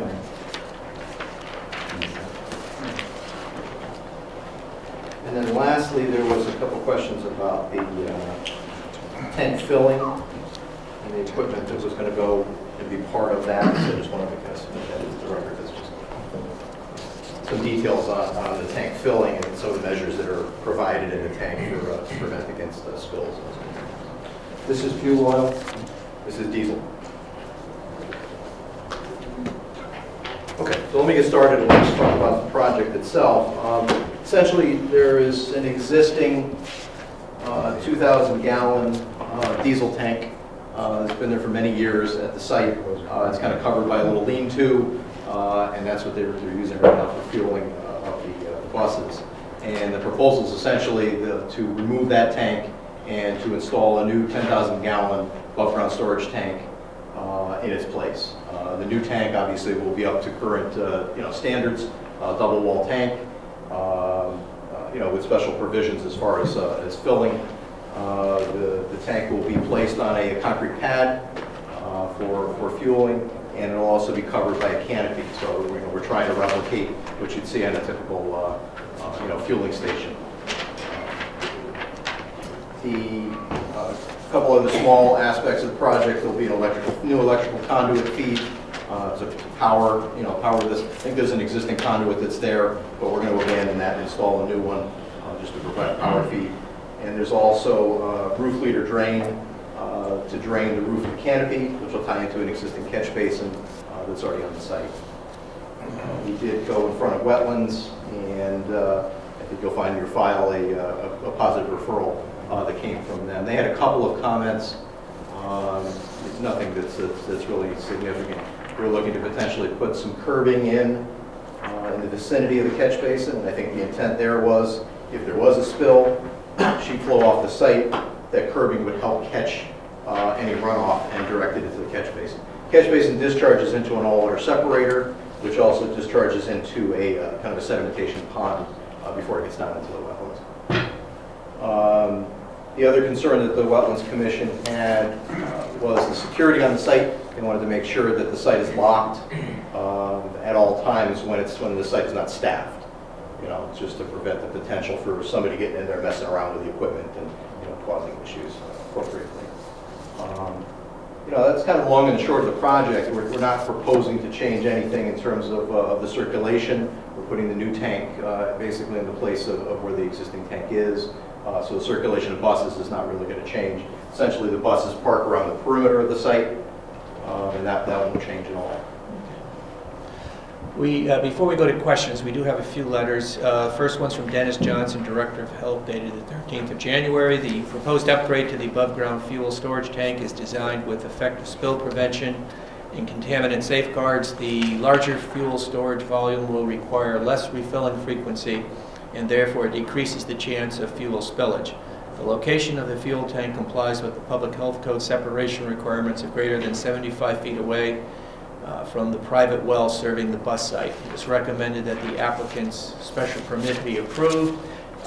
There was a decision dated January 9th from the Inland Wetlands Commission where they refer favorably to the Planning and Zoning Commission this particular application.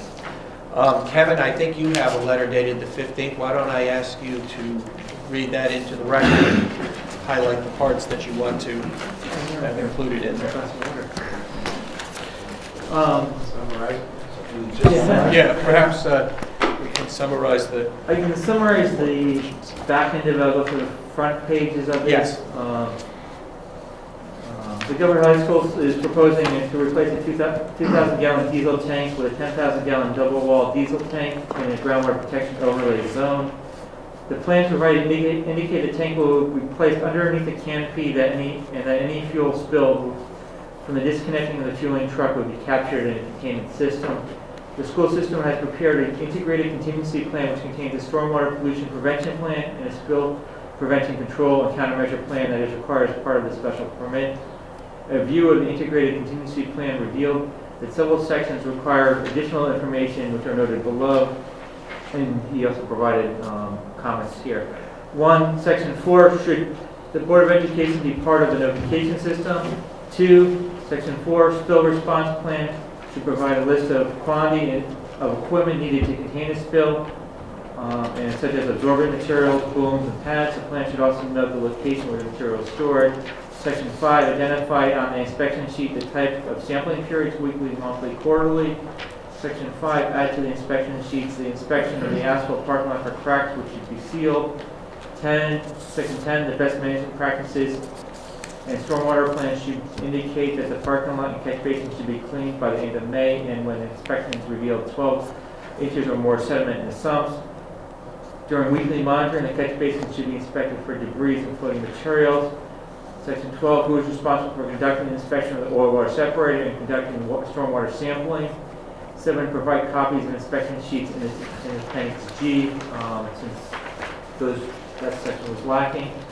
I recommend as a condition of approval that prior to the installation of the new above-ground diesel tank, that an integrated contingency plan be revised to address the above information.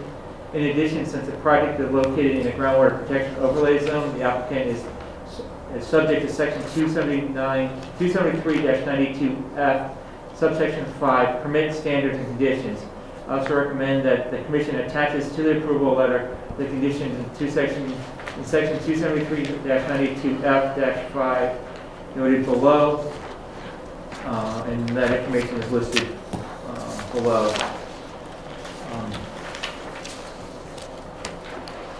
Also, since there's a large quantity of material being stored on the property, that the owner-operator hires certified hazardous material manager to conduct periodic inspections. And there's 4 types of inspections called out here. 1 deals with the stormwater, 1 deals with inspection of the catch basins on a regular basis. 1 deals with the overall housekeeping inspections, and the other one deals with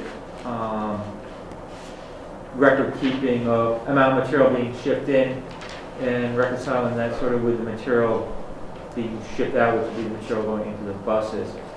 And then the special permit requirements also allow the Commission any additional conditions that we would like to add to the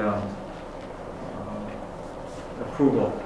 It is my recommendation that the inspections that are noted in these regulations be conducted on a quarterly basis. Okay. Now, you're aware of all these conditions that prior to tonight? The last section, yeah, I haven't seen the letter. I saw the initial comments that came through to us as an email. Okay. But I don't think we have any issues with The any of those. last section are pretty much boilerplate, whatever regulations, Okay. which our regulations say have to be done due to the location of this tank is and the need to protect the groundwater. Then if this application were to be approved, you would have no problem with us making, as a condition of the No, approval? no, of the not at all. In items that fact, Kevin- we would incorporate that into the integrated contingency plan. Okay. Which again is it's a living, working document. It's the kind of thing that gets updated on a regular basis, is kept at the site, and, you know, and the people who are responsible for keeping it up.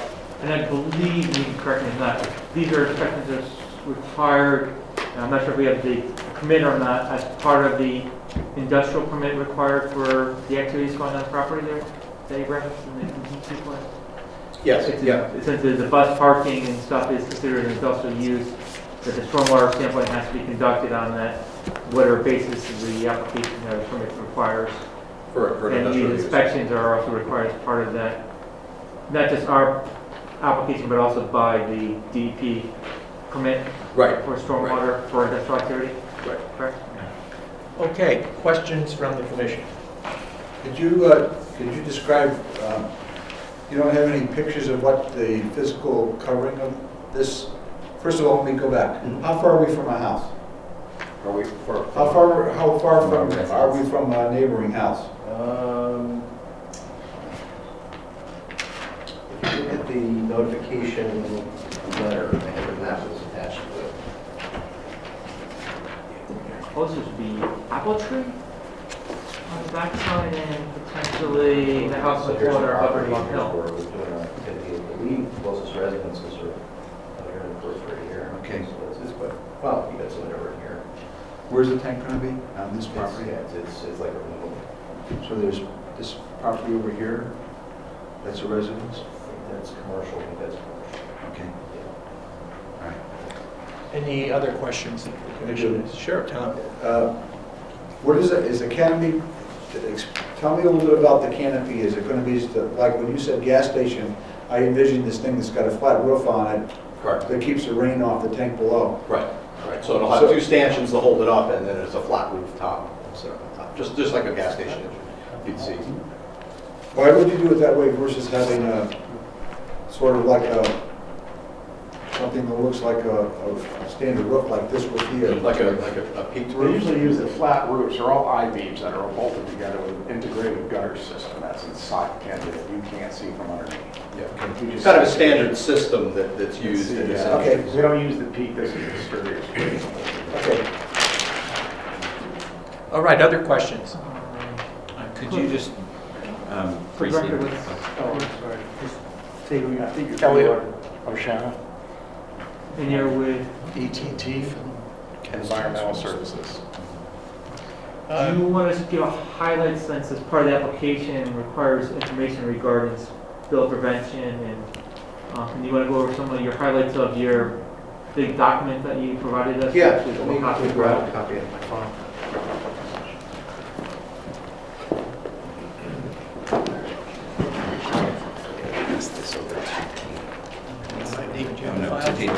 And I think this might be good there as well. This is for us. Okay. It's already copied in there.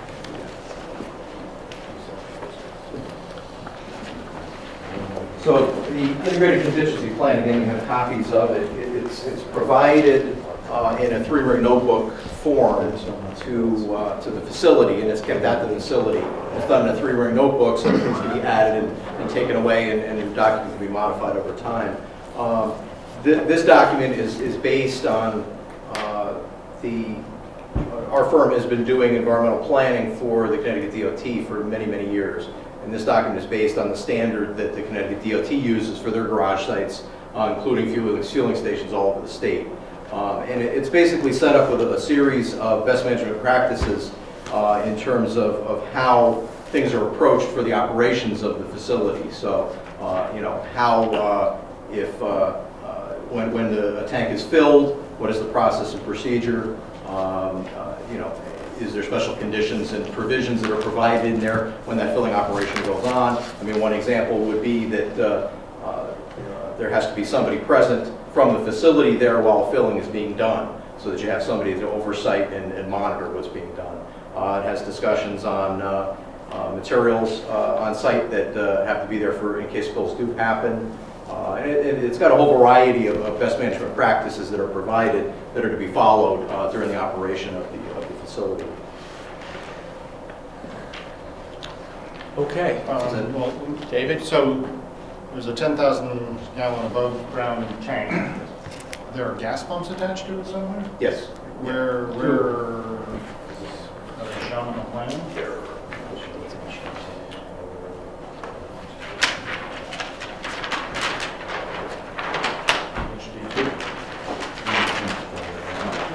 Okay, back to David. I don't know, you want to talk the specifics of Yeah, that? it's a double tank, it's a double wall steel tank. It's constructed of quarter-inch thick steel, one tank. Then there's 2 inches of concrete, and then another steel tank around that. It's all coupled together. It stands on legs. And then the pumps they have brackets that are welded onto the tanks. So these dispenser pumps bolt onto that. It's a system that they have. Okay. And they're attached and they hang from the tank, both of them. Okay, so there'll be one on each side, so we'll be able to fuel 2 buses at one. bus pulls up next to the tank. Correct. Okay. Yeah.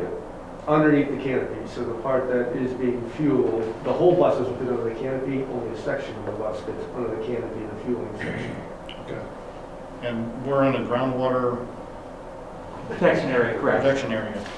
And best practices require or don't require that there's a, for lack of a better phrase, a basin surrounding this tank that could, if this tank sprung a leak, I know it's never going to happen.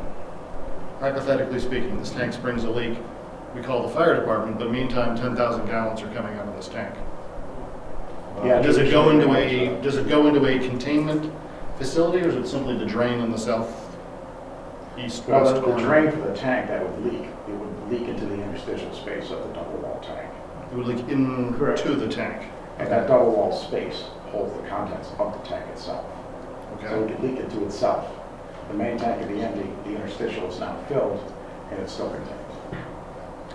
We have an alarm system that will be going in that will tell us if we have a leak inside the inner walls and it starts going into that containment area, that second tank. We have an alarm system that will notify us that we now have a leak or there's There's an fluid interstitial, there. that space is called interstitial space, there's an interstitial sensor that's in there. So if there's any moisture product, sends the alarm, goes to the meter room, and from there goes to your HVAC management system.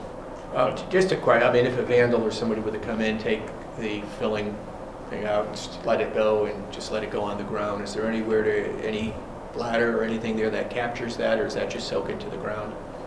That would drop on top of the ground, that would drop on top of the concrete pad. Okay. As it would a gas station. So Okay. this would look just like a small hometown gas station. The chances of a vandal being able to do that is very minimal because our policy is that if nobody's on site, the pumps get shut down from the control building over there. There's no AC So power there's no out there? power. Okay.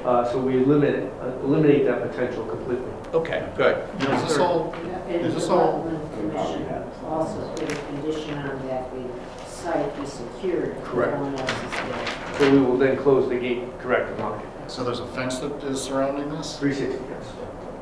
And then this is all paved effectively? Correct. All right, so it's not going to leak into the ground and go directly It's on down? top of the pavement, yeah. It's going to hit the pavement? The There it goes tank to is the going catch to be basin. on top of a concrete pad. Okay. Now, is there is there a key card each driver has for when they fuel up, or is this tank live all the time, except for the switch inside the building? Right now, I think it's live all the It's time. presently live all the time, correct? Unless you want to add a key card. And then is there an automatic shut-off button if there is some reason the nozzle gets Yes. frozen open? Yes. Is there an automatic shut-off button on a post outside this thing? or- By both. By code, you have to have a shut-off plug within 20 feet of the nozzle of the tank. So there will be an emergency shut-off. So it shuts down all the pumps, everything's off in one button. And these are new features which our other one doesn't have. Correct. This is the new code, the compliance code. You have to have the emergency shut-off. That's a red button that you... 2 inch diameter red push. button. Are you also required under the retail gas stations with essentially breakaway Yes, the breakaways on all of those. That's also required. Yeah, standard is breakaway swivels. Those are standard. Emergency shut-off, those features have to be, you can't not install them. And you have all of these things. Yes. Okay. Yeah, that's. Tom, I'm sorry, I think, Tom, you had a question? Well, my question was about, I don't see anything here about the question of security. Is there currently a fence around the whole facility now? There's currently a fence. There are some areas that need to be repaired, including the front gate that somebody ran over recently. But that will all be repaired as we do this project. Is that And a bus they walking going over? by, I'm assuming a bus cut the corner and just took the pole right down Okay. on the right side today or recently. But it will all get repaired and the gates will be operational when we do the project. There's also bollards around the tank too, so if anybody goes to drive into the tank, there are bollards, there's one more level of protection as well. On the dispensers that are mounted on the tank, if some small vehicle, a motorcycle, or you just hit the right angle, it smashes right into the dispenser itself. There's a shear valve on there. So they can hit the dispenser, smash it right off the tank, no product is released because there's a shear valve that protects that. That's a breakaway shear valve. Could you describe to us the difference between a shear valve and an emergency shut-off valve? Yeah, emergency shut-off cuts the electricity to the pumps. A shear valve is an It's emergency triggered valve. by flow. Yeah, it shuts the valve, it shuts the plumbing off. So it shuts, it's like closing a faucet. It's like a gate valve that just comes down and ends any product from being released. Okay. So I'm still concerned about the security on the gate, because I know Killingworth, they had people get into where the buses were, and bird buses and everything else. So, just to me, when you say a fence, if you're gonna just put up a piece of chain that somebody can take and snap open with a bolt cutter, and they're in there, whether they're trying to get the fuel or not, potential is there. To me, I don't want this to be, I don't want it to be Fort Knox, but I want to make it hard I would want to make it hard for people to get through that fence. So What would you want to see, Tom, in addition to what they're proposing? I don't know, but, I mean, We it's could not look just, at it's also not that- having a motion I'm not- sensing camera. Huh? We could put in a motion sensing camera, so if somebody's at that site on off hours, it would trigger a picture in the camera to then start up. That would then send out an instant message to, well, we can go to PD, but we'd go through a call. That's what we have in, actually, that's what we have in our business. How onerous is that for you? Very simple. Very, very simple. So We as do a it in the condition- district, in the schools all the time. We can set up a camera like that. So you have no objection to that becoming a condition? Very simple. All right. Any other questions? I have one more off the, Sure. the letter here, I'm just reading, just to make sure we have it covered for the record here. Are we currently doing, I know you have Bill Riddell, he's the superintendent of the bus yard? They rotate through a couple people, but I'll say yes at this point in time. Since they rotate through. He's designated for the stormwater sampling, or is the bus yard responsible for sampling, doing stormwater sampling for this yard, or is it the Board of Ed? That would have to be discussed with the contract between the Board of Ed obviously is responsible to ensure that we meet all the regulations that you're providing and requiring us to do. Whether we pay for that directly or whether the bus yard pays for that, that would have to be worked out with the contract with the bus company. But Guilford Public Schools would ensure that the testing gets done. Okay. And it hasn't been done lately, I think. Any questions from the public on this application? Is there anyone here wishing to speak in favor? Is there anyone here wishing to speak against it? Okay, any other questions from the commission?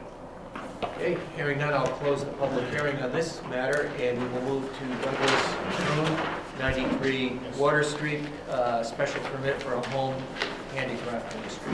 Thank you. Thank you.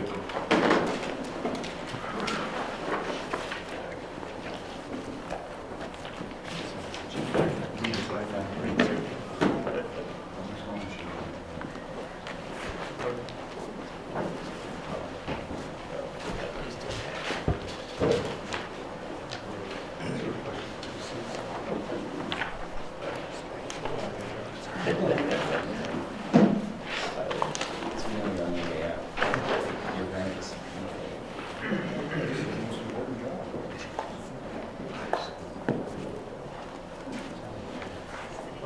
Sir, could you please tell us what you'd like to do? I will. My name is Douglas Hoon, 93 Water Street.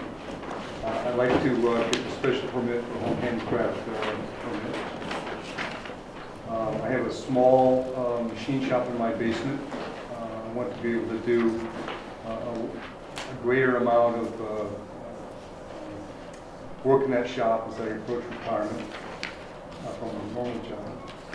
I'm an engineer. I have a sideline business that I've been operating for a number of years, doing product design and development, mostly for sporting goods. And so the process involves making small machines, making small parts, things we can go test, etc.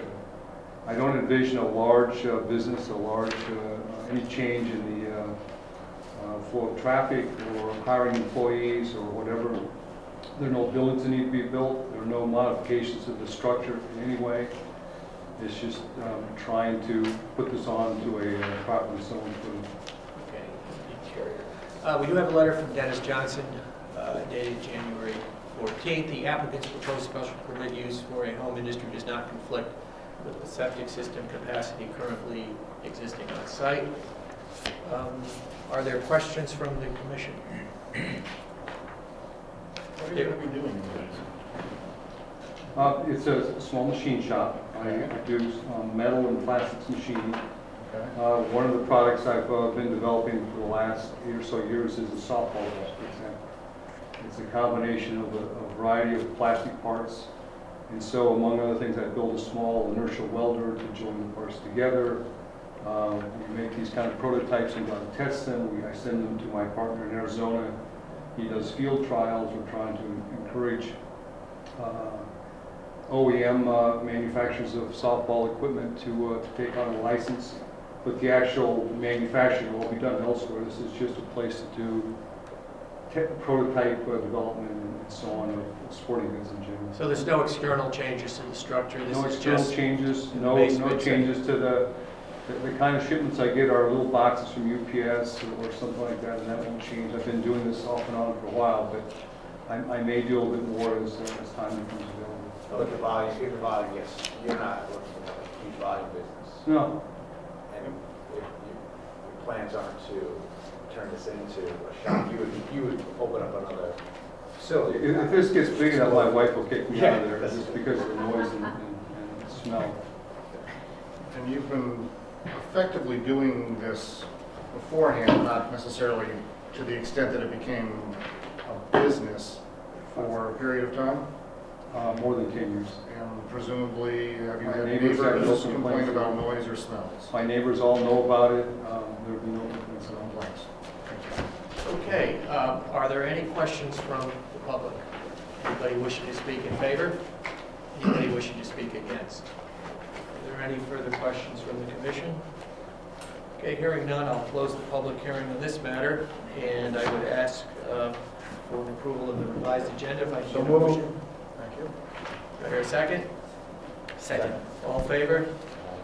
Okay, first item on the agenda to consider tonight is the Martha Lombard application. If I could please get a motion from somebody on that so we can discuss it. I think I'd like to make the motion because I have one condition that I think. Sure, go ahead. I voted that the Guilford Planning and Zoning Commission approve a special permit for an accessory apartment for Martha Lombard at 33 Lovers Lane, map 40, lot 149, as shown on zoning locations survey for Martha P. Lombard dated October 30th, 2013, revised 12/16/13, prepared by Anderson Engineering and Surveying Associates, and a photo simulation of a proposed dwelling, Lombard plan photo simulation dated 12/18/13. This application is approved with the following conditions, and we're keeping number 1, right? Or that prior to issuance of a certificate of occupancy, the septic system serving the proposed apartment shall be enlarged to accommodate the extra apartment bedroom. Yes, that was from Dennis's recommend, yes, so that stays. And we're keeping that. And 2, that if any portion of the porch or roof structure is removed, that the The accessory apartment shall be considered a new detached building from that date. This application is approved based upon a finding that it conforms with the zoning code. The special permit is effective on December 27, 2013, and upon filing with the town clerk. Do I hear a second? Second. Okay, let me just add, I I got assume, a point of clarification, and I'm going to ask Eric. I think that's the wrong revision date. 12/16/13, I think, is a more advanced and improved connection. 12/16/13 is the Shows the additional shed.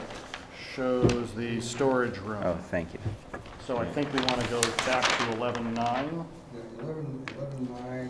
You prefer 11/9. And 11/13 was the, Yeah, 12/16 shows the shed. Let's go back to the other one. connection. That's the one we want. Okay. So you want revise? Move to revise the motion to revised to 11/9/13. And for clarification, that's the map that shows That does not. shows the structure without the storage shed. okay. Could we get it reseconded? Resecond. Second. All right, discussion. What was your point to the condition? I had been, so the reason I started this circus was I was concerned that it was actually a building with a walkway in between, with a walkway connecting it to another building, being treated as an addition. The fact that there are footings, as the campaign letter mentioned, and as Chuck and Reggie had mentioned earlier, the fact that there are footings, the fact that it's roofed, the case that Mr. Beatty brought up with the Supreme Court case. Miser? I don't know. I think Could be. it was Miser. Miser that showed the 8-foot breezeway that was enclosed has all brought me around to the fact that it's more like an addition than not. But do we even have the authority to sort of add Well, an addition? the thing is that this particular addition does stretch the definition of addition in several ways, as we've sort of seen through this magic. And in this case, the two letters that we received in opposition did express some fear that it was really a separate building. So I think that it's appropriate for me to add that condition, because if in the future they remove the connection between the small building and the large building, then there's sort of a ratcheting effect. Well, let me just ask What this. happens then? Then it's a new detached building, Somebody and then calls it no Reggie and longer. says they took down the connection. Now we're going to Right, if it throw happens in the 6 tenant months. of the apartment out. Well, then it's a, I mean, is the intent that if they do that, it's now a zoning violation? correct. Okay. Because under our regs. with Okay, the but let me detached- ask you this, even if we didn't put that condition in and they did take it down, it's still a zoning violation, right? Right. So whether we put the condition in or not, it's a violation if the roof and/or It's the not- porch It is would be not shown on the, it would be an amendment to the site plan, which That's is part right. of the special permit, which would But it not. would be a which is- different kind of violation, correct? No. Because we'd have we'd have tenants. Very interesting question. When we approve a special permit, we also approve the plans that are shown with the special permit. Any changes to those plans, if the homeowner wishes to make them, except for exterior architectural changes like from clapboard siding to aluminum siding or vinyl siding, have to come back to the commission. So if But they that kind of decide to violation is take a porch different. and a roof off, they have to come back to you because they will be changing the appearance of the building from what you approved. And at that point, we can say no, because then it's not an addition. That's right, we could. The other, well, they need to come back and argue their case one way or the other, but I think the point is that it doesn't no longer conforms to the site plan which was given to us to support the special permit, so that's now a zoning violation, and we would either order them to come in and correct it or to put it back. I think is what you would do, right? Right. So I'm just wondering, by adding that as a condition, does it really, Is it Still- irrelevant? Does it cause problem? I think, I mean, It's superfluous. yeah, I think it's, whether it's in there or not, they got a problem if they take it It's the down. same thing. Yes. All right, then move to remove condition number 2. I I'm sorry. second it, and right, yeah. I'm willing to Yeah. have you're it not- be moved. Okay, let me just throw this out. Is there a need to discuss additions, or is this a reasonable maintenance of the appearance of a single-family dwelling? I think we've approved very similar things to this in the past. Yeah, and I think it'd be difficult to not approve this one. Particularly the Lombardi garage, even though that was not an apartment. I just want Structurally, to, yeah. I'm sorry, make a finding in here so there's a record in case this Yeah. ever Yeah. does go on appeal, that this was something we looked at and came to a conclusion on based on the information in the record, so. Well, I just, that I disagree with that it fulfills number 27319B7. The appearance. I don't think that it maintains the appearance of the building of a single-family dwelling.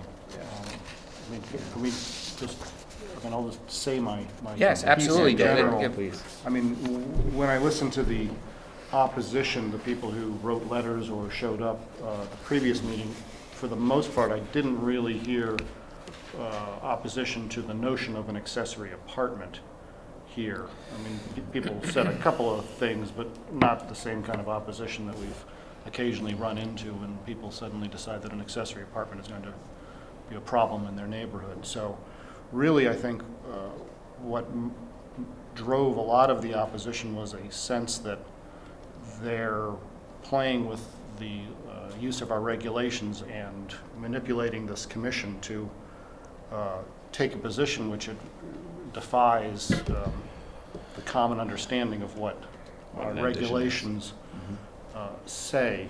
And I myself, this struck me as being an accessory building. I mean, it's a prefabricated structure that's going to be brought in from a truck and dropped on the site next door, and then we're next to the house, and they're going to put some wood and railings and things like that and call it an addition. But to my reading, that sure looks like an accessory structure. I think that the interpretation, when you read 27319, it talks about accessory apartments can be located within the dwelling or in a detached accessory building. And the position that we seem to have thought we need to take is that detached, we have to add another word, meaning wholly detached, as opposed to, I mean, this is a detached building. It just happens to be, in the loosest sense of the word, with some baling wire and chewing gum and duct tape. They've tied the two together. Well, here's my concern, Reggie. When we were talking about this a couple of weeks ago, you said, I look at every plan and I decide whether I think. Well, when an applicant comes in and says, I figured out a way to get around our regulations, here's what I'm going to do, that ought to raise concern. And we had, and Tom, you were actually concerned about it a couple of meetings ago when somebody came in who had an accessory building, a relatively new accessory building, and got a variance for it. And you said, how is that possible that they were able to get a variance for their accessory building even though it was less than 10 years old? And the answer was, talk to the wisdom of the Zoning Board of Appeals. There is a way they could have handled this. They could have gone to the Zoning Board of Appeals. In fact, I think they should have gone to the Zoning Board of Appeals and gotten sought a variance, presumably obtained a variance, and then we're all fine and dandy, and we don't have to find ourselves in this twisted world in which we're arguing about how far it is, or is it glass, does it have a footing? Effectively, it's a mostly detached accessory building. And when I sit here and I go to zoning meetings with people, when we did the table 5 and I sat there and listened to people wave the map at me and say we have too many zones, and I watched them say, and there are too many words in these zoning regulations. Well, partly that comes about because people say, oh, addition, that means a trailer that I park next to my house and then I throw some attachment to it. And now we have to define, personally what I would recommend we do, because otherwise we do find ourselves in this anomalous situation in which you have a house and a garage next door to it that's not attached, and that can't be more than 15 feet high. tack it together, and all of a sudden that building is part of the house, and now it can be 30 feet high. You know, the arbitrary aspect of whether the architect was smart enough to think, I'm going to connect a little breezeway and turn this accessory building into part of the house, even though the only thing that's connecting it is this breezeway, strikes me as not what was the intent of our zoning regulations. And if that means we now have to define addition as contiguous, shared wall, shared foundation, and detached structure, meaning mostly detached, in any attempt to get around the meaning of the word detached by some ornamental connection, is not going to be entertained by this commission. But I regret that you would have to take that not convoluted, but complicated explanation of what ought to be a relatively simple term. I don't think anyone has a problem with this as an accessory apartment. I think the problem is the procedure that was used. I basically agree with all of that until the end. I mean, the Lombardi application that happened right before this with the beam that connected a garage was a little bit of stretch, but since I was very familiar with that property and there was no opposition and it met our technical requirements, I didn't follow that concern all the way to equitable concerns. In this case, since we had two property owners with genuine sort of pretty well-founded concerns, I followed the technical path all the way to the end, and I agree that there are several other paths that would have brought this closer to certainty for the applicant. I'm also concerned about measuring the floor space from the inside. I'm concerned about aging in place for 9 months out of 12 each year. I was confused about how that was really going to play out. It seemed to be an inverted letter that was really about rental for 3 months a year. But and I was also concerned that, you know, it was an open space that connected a prefabricated building. But ultimately, the way our regs are designed and the total nuisance, the balance of factors for the total problem that it could cause for neighbors, bring me just to the side of being in favor. Okay, is there any need to discuss this further? Well, I'd just like to add, I think, for me, every time we ask our outside lawyer to give us an opinion, we end up right where we started from. And so, I'm not a lawyer. You guys are all lawyers, and yet, so I get so confused by what's going on. You know, to me, we were confused too. This is common sense. Well, it's confusing. I mean, allowing them to do this makes common sense. Their house is on a fairly large piece of property. It's almost 5 acres. It is also, when we looked at all the pictures, we saw no view issues. And we know that in this town, for the last several years, we've encouraged accessory apartments because we are losing our kids to other towns because they can't afford to live here. We're losing our seniors to other towns, to Florida or wherever, because they can't afford to live here. So we've been encouraging accessory apartments. And whether the structure that's going up is someone standing there with 2x4s and hammers and nails and putting up a place, or there's a modular unit that goes on to a foundation or a set of piers, to me makes no difference. To me, the fact that they're going to put up what I thought appeared to be a really nice addition to the house with a breezeway, I'm persuaded to vote for this. Okay. Well then, why don't we do that? Let's call for a vote. All those in favor? Aye. All those opposed? Okay, it's 3-4-2 against. It's carried. Oh my God. I agree You're with David. opposed. I agree with David's That may be the rationale. first time ever. But it doesn't matter. I'm in the minority. Is it the It's, second time? I agree with David's analysis, but Ray voted against? doesn't matter. I'm in the minority. It's passed. So we move on to the next one. Can I get obviously the David VO application, we've continued that. I would like to get a motion now on the Town of Guilford Hubbard Road school bus yard. And I just would remind whoever reads it that we need to just concisely, if possible, incorporate Kevin's letter from January 15th.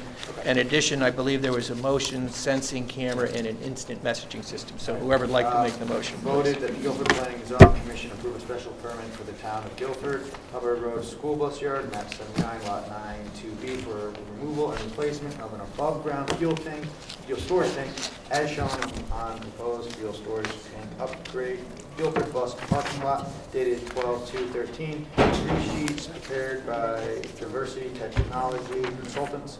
This application is approved with the following conditions by one, integrating the letter from Kevin McGee, the environmental planner, dated January 15th, 2013, regarding this matter, the groundwater overlay issue. And also the second condition is adding a motion sensor camera, which would give notice to first responders if there's a spill or someone coming on the property. This application is approved based upon a finding that it conforms with 273-92F of the zoning code, and the special permit is effective on January 24th, 2014, and upon filing with the town clerk. Okay, do I hear a second? For a second, there's also references in the referral letter from the Wetlands Commission. Oh, which are not already conditions because it's only a favorable referral. It was only a favorable and therefore referral. it needs to be incorporated. So I will into add our- a third condition, which would be to include any references by the Inland Wetland Committee. Okay, any conditions Any that were conditions. part of the Inland Wetlands Commission approval of Yes. such and such a date? Okay. Great. All right. Do you feel, Kevin, do you feel that motion adequately incorporated all of your points in your letter, or do we need to? Do you want me to read all the points? I don't mind reading. No, I mean, you don't have to necessarily. Well, read no, them, I you can just make reference to. By points one, referencing 2, the letter 3. in its entirety, it included all of the points. Now, are there any other points that I think that are outside what I you think have it in should here? reference, but I think directly typed in the approval should be everything on page pretty much 2 and 3 of my letter. Should Okay. actually be printed directly out. So in into the- addition to referencing your letter and all the conditions contained therein, you feel that that needs to be typed in the approval? Correct, that's what our regulations call for, Okay. or your regulations call for. The town's. Do you want me to read that into the? Well, no, but just with that reference. To please include pages 2 and 3 in the approval, because those are regulations that are required by the town. Okay. Now, having had all those modifications, who would like to second? I'll second. Okay, discussion. Well, I mean, obviously, it's an improvement over what's there. There's more up to code, more safety features. Yeah, there is more fuel there than there is today, but I think that's offset with the additional safety features. It's state-of-the-art. We've included all of the environmental planners, conditions. A little worried that this is in a groundwater protection district, but fortunately, that's where it is today. So I'm not sure there's much we can do about that piece, but I think we've taken and added reasonable conditions to make this as safe as possible. Any other discussion? I actually think that we have to move on this. I saw the condition of the current tank and the current structure that's covering it, and also this will reduce the number of trips that have to be made, to the number of connections that have to be made to refuel the tank, because it's 10 instead of 1. All good points. All right, any other discussion? Hearing none, I'll call for a vote. All in favor? Aye. Anybody opposed? Okay, that one is passed. If we can get a motion on the Douglas Hoon application, please. Voted that the Guilford Planning and Zoning Commission approve a special permit for Douglas Hoon at 93 Water Street, map 32, lot 29, for home handicraft industry as shown on an application dated December 16, 2013, and as heard at a public hearing on January 15, 2014, with no conditions This application is approved based upon a finding that it conforms with the zoning code. The special permit is effective on January 24th, 2014, and upon filing with the town clerk. Do I hear a second? Second. Okay, discussion. I'm in favor of this, but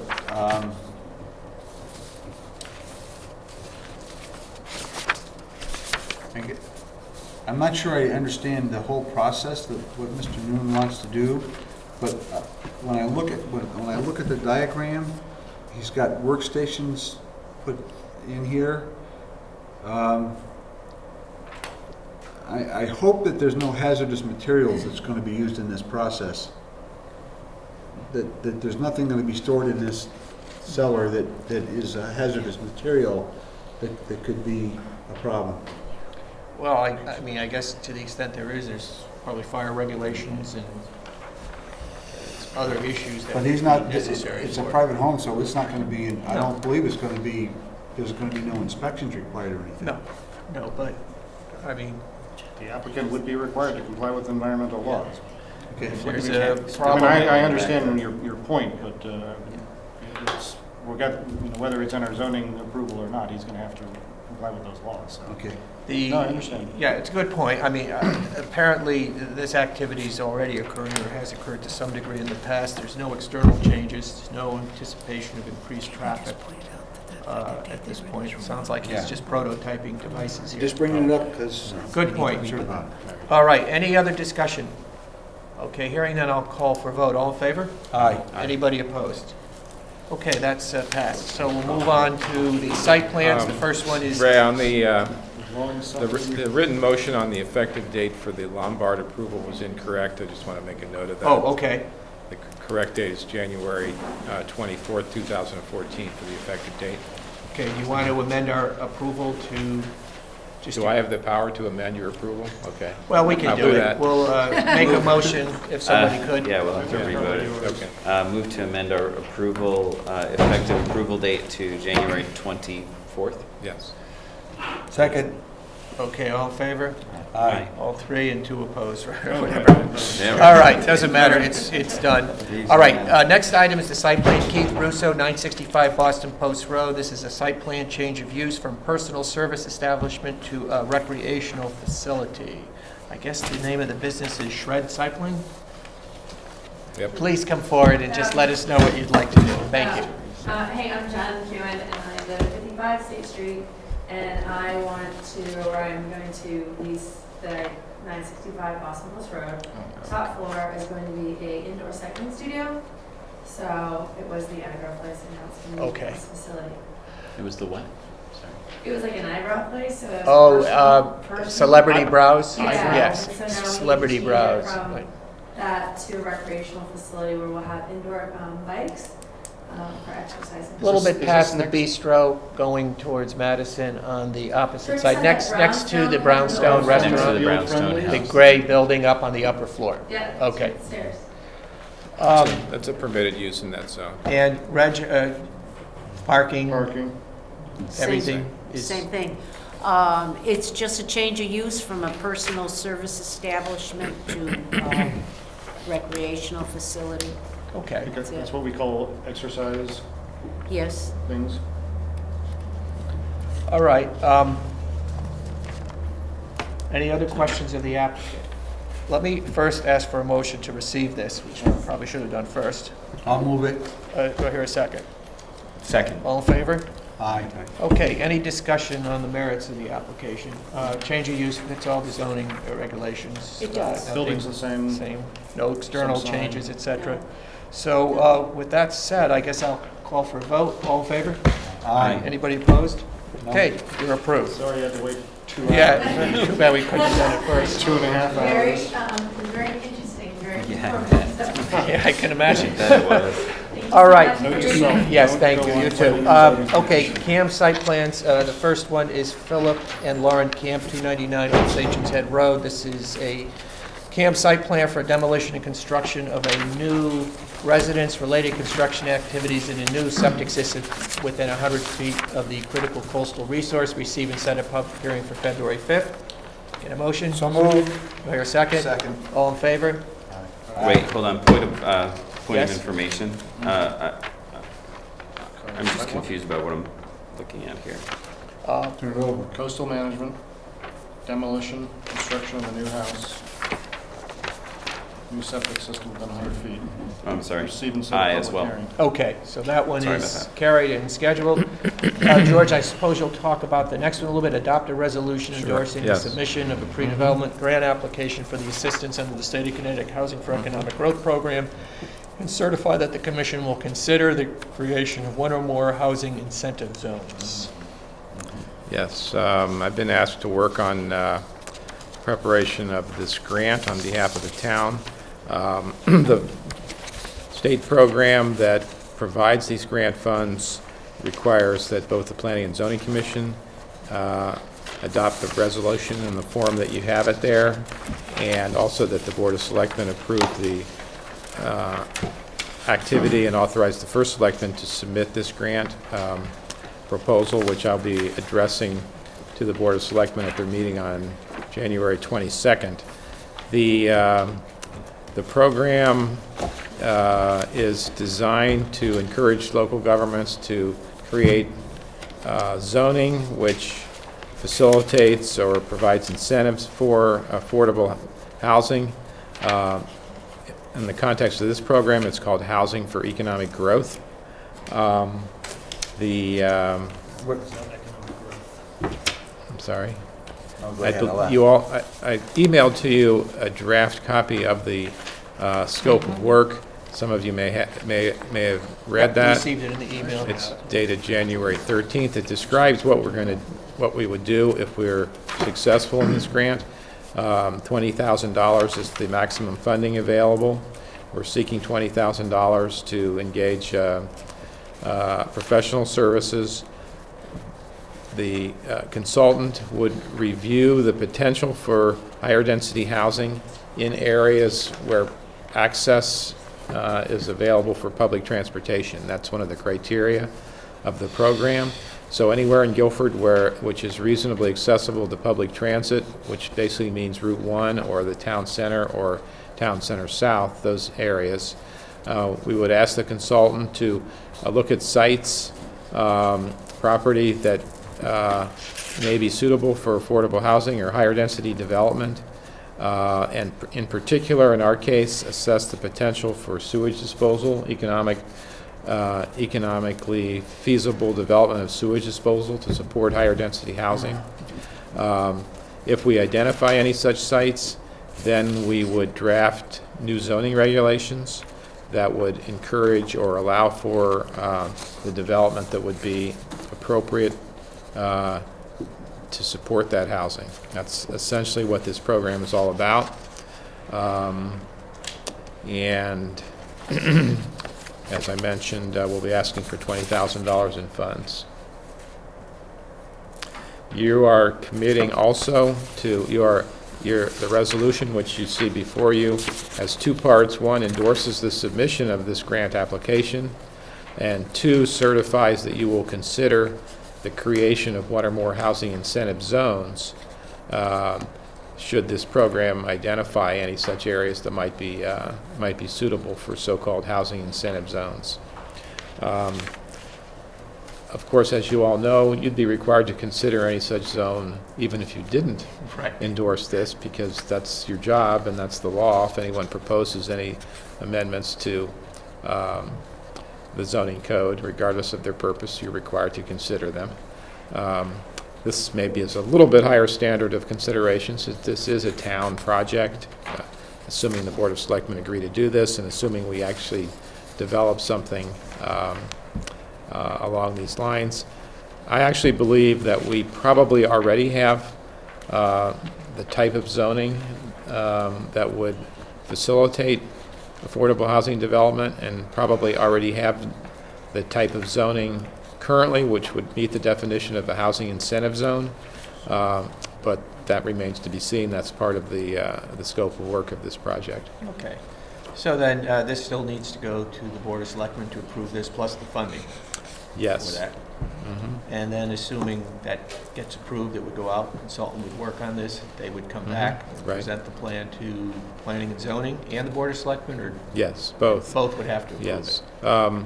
As I mentioned in the scope of work here, we would, if we get the funds, we would create a small sort of study committee. I would envision that we would ask one or more persons from the Planning and Zoning Commission to serve on that. And that committee would supervise the work, would help us select a consultant and then supervise the work as well. Good. For the fun of it, what do you think you mean by higher density and affordable housing? Does that exist in Guilford right now? Right now, as you know, in all of our commercial zones, we allow, depending on which zone you're talking about, up to 6 units per acre. Mhm. That's already pretty high density. I would not envision that we're talking about anything any higher than that. We also have provision for affordable housing by the Guilford Housing Authority and by a nonprofit housing developer by special permit in any zone without any predetermined density limitations. It's a site-specific activity. So we have already fairly liberal and flexible zoning regulations which would facilitate or support or permit affordable housing development through those two vehicles at least.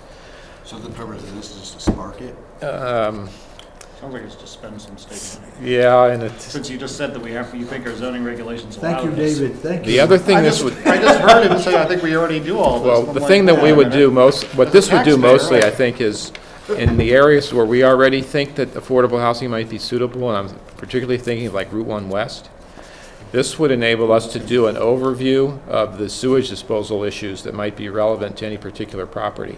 I think that's the most important outcome that would come out of this in terms of professional services. That's what we would be mostly looking for, would be to have our consultant look at the properties in these areas, not just Route 1 West, but in all the areas that have public transportation. Look at those sites that might be suitable for other reasons, and then look at the sewage disposal issues that might be associated with them, and identify the ones that look like, I mean, they're not going to do engineering design on all the sites for $20,000, but based on overview and knowledge of the economics of sewage disposal development, identified the sites that look like they might have potential for further study and perhaps further analysis. We have a partner already. We have 2 partners already who are affordable housing developers. We have the Guilford Housing Authority that is looking for new projects, and we also have a relationship with the the nonprofit housing developer. I believe they're now called NeighborWorks. Used to be Mutual Housing Association. They're the owners of Apple Tree Lane and also the project over on. I can't remember the street that it's on. Over off of Boston Street. What is that called? No, that's not off of Boston Street. It's Oh. over off of 146. You know what I mean. Anyway, NeighborWorks, we've worked with them before to support some housing development. They want to do more in Guilford if we can find a site for them. So this would be, we would work with them as part of this project, at least that's the way I envision it, to help maybe find a site that might be good. Is something called Hubbard Lane off of like Boston Street?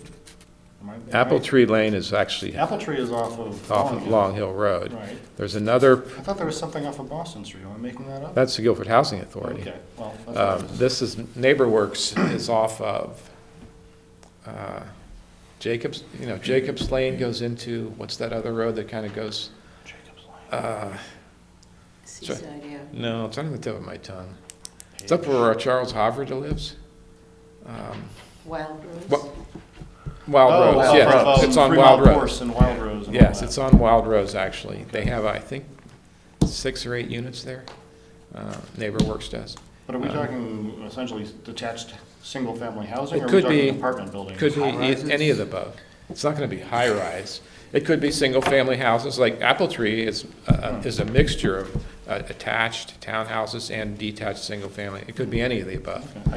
When people watch the show and say, It's affordable not, we're not housing, what does that mean? predetermined. Yeah, it's not, we're not predetermining any particular style or design. I'm just wondering. Oh, I mean, a lot of it. $20,000. Could I ask a question? Yeah, absolutely. Two blank pieces of paper. How did we get from 2 blank pieces of paper to here? What is the genesis? Why are we doing this now? Okay, why am I doing this and why am I You're proposing? you're I was the- asked, I've you're been, the instigator here. well, Is that correct? Poor choice of The, words. Well, no, a little bit of it's history. intentional. Well, We have a. well, you were the town- directed to do this, right, We George? have a, yes, we've been, Directed by whom? Or who? Whoever. I was asked to work on this by the Guilford Housing Partnership, which is a committee of the town. It's not a real active committee, but it has some members who are advocates of affordable housing. And along with the Guilford Foundation. The Guilford Foundation this year is taking up affordable housing as their sort of cause of the year or something like that. It's not really the right word, but they're real interested in working on affordable housing. They've convened several workshops of Guilford town officials and others to discuss affordable housing development. And they, along with several advocates for affordable housing development, like Betty Augustine, M.J. Kessner, and several others, including our state legislators, asked me if I would help them put this together and approach the town agencies that have responsibility for this, which would be the Planning and Zoning Commission and the Board of Selectmen. This has to be approved by the Board of Selectmen. If they don't want to do this, then they will vote no, and that'll be the end of it. But just given the sequence of timing of meetings, I've come to you first. Okay. All right, so we have, I'm just wondering where the economic growth comes from. Well, the issue of affordable housing and economic development are closely linked in many people's minds. Okay. Economic development is inhibited by the lack of affordable housing, and some people believe. Okay. Including the state of Connecticut Department of whatever it is, Economic and Community Development. all right. All right, before we discuss it, does somebody want to read the resolution, and then we can discuss it and vote on it? Yeah, I could use it. Resolved that the Guilford Planning and Zoning Commission endorse the submission of a pre-developed grant application for assistance under the Housing for Economic Growth Program referenced in section 813-X of Congen Stats, and as described in the attached Housing for Economic Growth pre-development application, Guilford, Connecticut, dated January 13, 2014, and certifies that it will consider the creation of one or more housing incentive zone as described in the above document. Okay, do I hear a second? Second. Okay, discussion on this resolution. I'm opposed to it, and it's probably, I don't know, maybe strange, but you know, we keep thinking in Connecticut that we can keep spending money that we don't have. And I think this is an example of it. If you take $20,000 in Guilford, it doesn't sound like a lot, but when you add up the cumulative effect of all the towns applying for grants, it's probably a huge amount of money. And I just don't, I'm not against economic development, I'm not against affordable housing. I just don't think, if we want to do this, let's do it out of $20,000 out of Guilford's budget. We continue to take money from the state that they don't have. We're so far in debt that we'll never get out of it. We don't know where this money might be, this money given to the state for this purpose by the federal government. We don't even know the genesis of it. That's not helping. That's not helping me. That's not helping me at all. Let me just try to This is a provide competitive, my... I can tell you, this is a competitive grant. Not every town's going to get this. Most of our sister towns are considering applying for it, I mean, including Madison and Clinton. in my perspective on this is that while I probably do agree with you, Tom, about spending money we don't have and all that, I mean, again, this is a land use commission. We're looking at the land use aspects of this. To the extent that we feel that there's a waste of money or something, I think we should ask the candidates who are running for office in November how they feel about it, and you vote. That's the way you deal with that situation, not so much in the land use context here. So if the money's available and if this is something that we feel is something that's good for the town, I agree with you about the spending that's taking place. However, I'm just not sure this is the appropriate forum to address it. I think, again, you know, the ballot box is probably the place to try to deal with that situation. So you know, for one, I think there's a lot of issues we've had before. I mean, George is correct. I've talked to Betty before, we've talked about affordable housing a lot in Guilford. A lot of the problem we've run into, though, is just where can you put it because of the sewage. Definitely. And the problem you run up against is that the drainage isn't good, so then you need to put an engineered system in to get the density up. But now for what you can sell these for, it's very difficult to recover your costs for the engineered septic system. And in many cases, with a 6 units per acre, you can't even get to that based on the sewage disposal ability of the property, even if you wanted to get up to that much. And then the other issue you run into, is do you have 6 one-unit, one-bedroom apartments is a lot different from 6 homes with 4 bedrooms. There's, the septic capacity's totally different. So, I think it would be interesting to go through with this to find out just where an engineer or somebody says there is a possibility to move forward with it. And also, as I think the other place, if there's a concern about the budget, is probably more appropriate with the Board of Selectmen, since they're the ones who are going to be actually filing for it and getting the money from the state. That's not something we're really authorized to do here. So I guess at the end of the day, all sort of a long-winded way of saying I would support moving forward with this. Any other discussion? So am I, just because I think it'll provide us with significant new data about our situation here in Guilford, especially along the routes that have transit. And it may help Route 1 West. I mean, even if it's not affordable housing, just the information we get about sewage disposal. If, for example, if someone says, well, let's make this a TS2 zone, and it's completely inappropriate in the sense that there's no sewage disposal. Speaking. Okay? So it may help guide some other work that we want to do by getting, realistic It data dovetails instead of with other opinions. things that we're doing, I think you're Yeah, right. I think so. Well, I think it's getting late because Tom is starting to make a lot of sense to me, so. All right. I'm ready to vote. Are we ready to vote, gentlemen? All right, Yes. all in favor? Aye. Is anybody opposed? I'm opposed. Okay, 2 opposed, so we just carry it by 3. All right, moving it along then. It's a crazy night. Ray How agrees with me. much I time agree do we with Tom. have left there? 4 minutes. All right, let's take a break. Can you change the DVD, and then we'll go off the record and come back on, and we'll go up, pick up with Reg.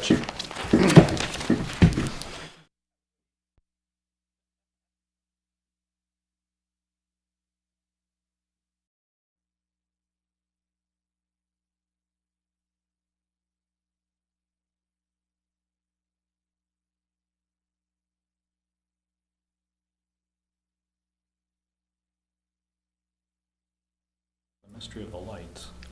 Okay, we're back on the record. The next item to consider is we'd like to set a date for the consideration of the Town of Guilford Community Coastal Resilience Plan dated July 31st, 2013, as an amendment to the Plan of Conservation and Development.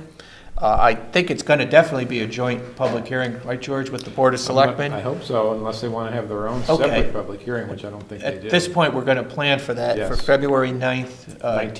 19th, 2014. Right, that's your regular meeting date. There will not Be anything else. Therefore, be any meeting. It'll be downstairs in the big room. Okay. But they're Everybody coming to wants- us. What? Well, They're it's coming to us. a joint meeting. Oh, I mean, but they're taking our time. They're coming into our time. Who's they? The selectmen? Well, they'll be joining us, They'll be hopefully, joining us. in It'll be a joint public hearing. Well, it'll be a Right, we've public done this hearing for us before. and a public hearing for them. The Plan of Conservation Development has to be approved by both the Planning and Zoning Commission and the Board of Selectmen. Okay. If anyone wants a copy of this document, let me know. I mean, it is on the town website if you want to read it. If you actually want a paper copy, let me know and I can make copies. It's an extensive document. We don't have to motion this or anything, right, George? This is just an information only? I mean. No, I mean, you have to set the public hearing date. Okay, so Yeah. then, Right, if I move can get a to set motion public to hearing. set February 19th, 2014 as a public hearing date to consider this plan. So move. All in favor? Aye. We Okay. decided it was February 9th. 19th. 19th. The second meeting of the P&Z in, third Wednesday, but second meeting of us in the month of February. And does this call for abandoning Seaside Avenue and putting a new barrier? That's a along? hypothetical possibility. I was just, it Yes. was at the dinner last Yeah, week. that's all part of it. That's part right, of it? that's part of Yeah, it. that's That is part of it. And is that All right. where the new beach is that we just spent $500,000 on? Right, but this abandonment's going to be, that's going to be 50 years from now.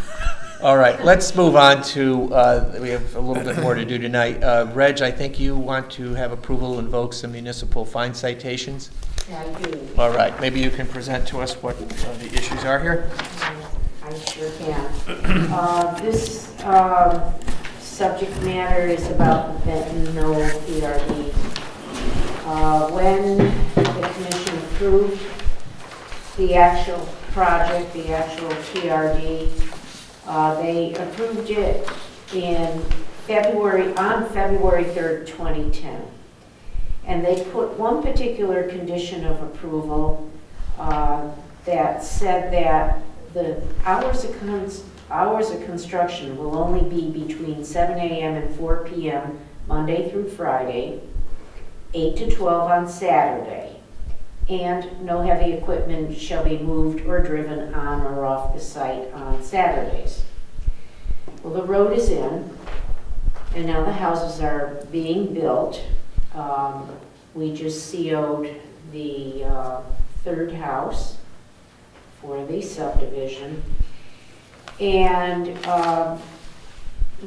some neighbors emailed the first selectman and said that they feel it is time for the town to begin fining work hour violations because there were 5 violations in the month of December.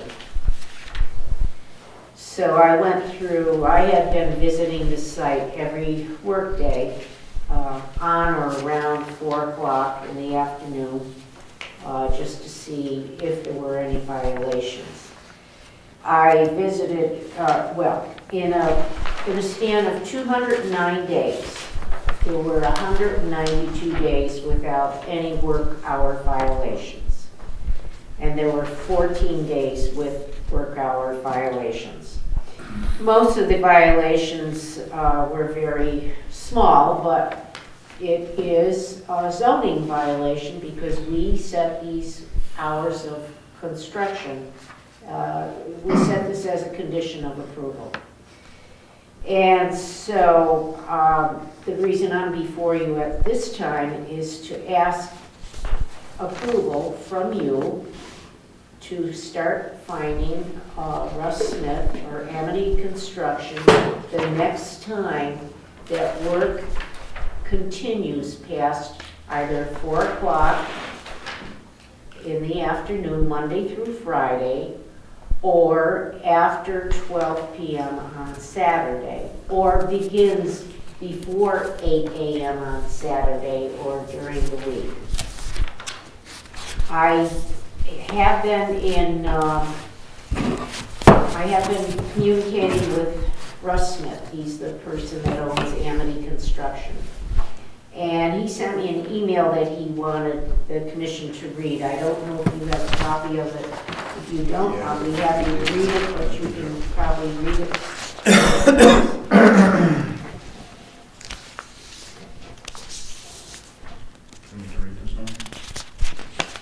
As well. Basically, it outlines what some of the overage hours were during December. When you were just making that request, you left off movement of heavy equipment on Saturday and Sunday. You'd also like... They haven't been moving any equipment on Saturday. So that's not a concern for you? How much are you looking to fine going forward? Well, $150 for each violation. That's our maximum Did fine. you let them know that you're going to start fining them? Yes, I going forward? did. Yes, I did, and that's why. Is that what prompted this response? Yes. And so he's going to speak to his attorney, and they're going to try to come up with a resolution to try to resolve this matter. Well, I mean, I noticed that 6 or 7 of the 14 days with work violation are like within 20 minutes. I know. But it's still. I know, I understand that. And the neighbors take this very seriously. No kidding. Yeah, it'd be annoying. Well, I mean, a rule is a rule. Now, when I look through it, some of these things, like, know, we had concrete delivery that was supposed to be on site at 2, did not show up at 4. We cannot just send the concrete truck back. That's right. So if he gets fined, he let it go after the concrete company. And maybe if they're fined, they have to pay the money a few times. They might not be late the next time. So while it's not his fault, he's the, he's the manager of the site and ultimately responsible for his subs. He's the owner of the approval. Yeah, so his subs need to abide by that, and if not, he needs to take, if he gets fined, maybe he can go after them. If they get fined enough, they might not do it again. How are you going to determine, are you going, if a neighbor calls up and said, I saw the truck there on Saturday at 3 o'clock, are you going to send out the notice, or is it something that you're No, gonna- I've been going up every Okay. day. So it's, On or you're, before 4 o'clock, sometimes a little after 4 o'clock. Today with our cell phones, it's very easy you to can get snap in the a background picture, pointer and that. and it's got a date stamp on it, or if there's a truck making a delivery, it's very easy to, So you're not, it's not record just the taking noise. someone's word for it. the neighbor, Yeah. I mean, the neighbors can do this, Let me- but I've been going up every day. The other thing I just want to ask is a little bit like, what discretion do you have? For example, he said the first one, we had a concrete truck that broke a steering mechanism and forced the truck to be broken down on the site, and then it had to be removed by a truck by site from another large truck. Well, to me, that's sort of beyond his control. On the other hand, Correct. Somebody screwed up with the delivery of the concrete. I understand they can't just, No, dump they it. can't, Right. concrete can't wait. But if somebody should pay for that, and he should go after the concrete company, so maybe next time they won't be there, or they'll be at 2 when they're supposed to. He's told me that it's in the contracts for all his subs, the hours of the work hours. That the hours that they can work. It's also posted on the main sign as you come into the subdivision. It looks like a subdivision, even though it's a planned residential development. Okay. So should be no mistake what the work hours are. It's just a case of, I think people are working and sometimes they're not aware of the time, it's going to snow tomorrow, we're going to try to get this. Oh, yeah, you're right in the middle of a job, and you'd have to pack everything up, unpack 3 hours. If you could just, another half hour, you can knock it out, something like that. Yeah, if the sub has, 15 or 20 minutes more work to do, they're going to do it. I would, I would say I'm okay with giving you that as long as you just apply discretion. So, for example, with the broken steering mechanism, Well, no, that's... what can you do? On the other hand, these other ones, they're violations. But you're not going to know until after you send out the fine. So you're not going to know that there was a broken steering wheel until after you send. Well, if I go up there investigate, right? and a cement truck is pouring cement and it's after 4 o'clock, I can ask the guys, hey, what's going on? Yeah, all right. I just want to make sure. Or if I go up there and, some subs are putting on siding and it's after 4 o'clock, well, they're just not watching the clock. I know, I've asked, oh, sorry, good. No, go ahead. I've asked this before, but with this longer time frame, I'm just a little bit unclear about the quantity. It looks like they're committing violations maybe 1/15 of the time, or around an average of 2 days a month. So if we give you approval to issue a citation now and they have no violations for a certain number of days, how much longer before you have to come back to us for approval again? Well, what I'm asking you for at this point is approval to fine any future violations. For the rest of the job. For the rest of the duration of the project. Just a point to raise, you're looking for the authorization from us to exercise your discretion, Yes, not that correct. next time it's 4:01, you are required by us to now. No, that's right. The way the municipal fine citation is written in our town code, I have to come to the commission and get approval to invoke the fine citation, but it is under my discretion whether or not I do it. So even though you say, I'm going to give you approval, if I get there and find out, let's say, like the cement truck broke down, well, that's just really hard to levy a fine for something like that. But if it's a couple of subs that, maybe had I don't know, 15 square feet of roofing to put Well- on, and they're up there hammering, and they're gonna do it until 20 after 4, well, they're gonna get a fine for it, so that they understand, and eventually, the word will get around, and these guys are just gonna not. How much a day, or how much a? $150. $150? So, Reggie, how would you handle like on 12/22, Sunday, Miss Coleman reported full day of sawing? I think it's typical if a contractor is working inside a house. Oh, no, inside work is fine, Yeah, it's but outside what work. if this guy that's doing the sawing has his saw set up outside and he's doing interior trim work on the house, because they're not necessarily gonna have a miter saw that could do that, set up inside the house where they're making a lot of sawdust and everything They can else. set it up in the garage. These are big garages. So Two or three what would they car be doing garages. for a full day with sawing? Well, this was on Saturday, and they're only supposed to No, work from Sunday. 8 until 12. Sunday. Sunday. And Worse than on that. They weren't even Sunday, supposed to do it at all. same says thing full on day of sawing. Saturday and Sunday. angry neighbor. All day. What, and how do we know this to be accurate? These are just her log of events. What can you No, I'm not say? questioning you, but I mean, how do you know? So you just get a phone call from somebody? and they Then say I would that- investigate it. Okay. I would call up Russ Smith and have him find out who was working there and what were they doing. And I know you're not asking for this today, just the look back. If you were asking us for approval for violations that have already occurred, No. we cannot grant it under No. our code, No, correct? that's- Whatever happened, happened. We can't, it's not retrospective. Understood. Presumably what this is, when I look at this, I've heard of worse, I've heard stories of things, this doesn't strike me as being that bad, but if what this is going to enable or empower you to do is to be able to go to the contractor or the general contractor and say, get your act together because I now have the authority, I have this. then that might be what needs to happen. But when I look at this, I 407, I've heard worse. Oh, So, there's no question about it, but it's still, I talked to town council about this because I thought, well, gee, is this sort of being kind of frivolous? And he said, he agreed with me. He said, it is a violation. It's a zoning violation because it's a conditional approval that which they accept. you all placed on the special permit. They didn't appeal it, so they They did. accepted I it. think they accepted it. I think they accepted it. It wasn't a matter they didn't appeal. They Right. were willing to live with it. And that was it. So when the time for appeal ran out, they had to live with it if they wanted to go forward or request a change.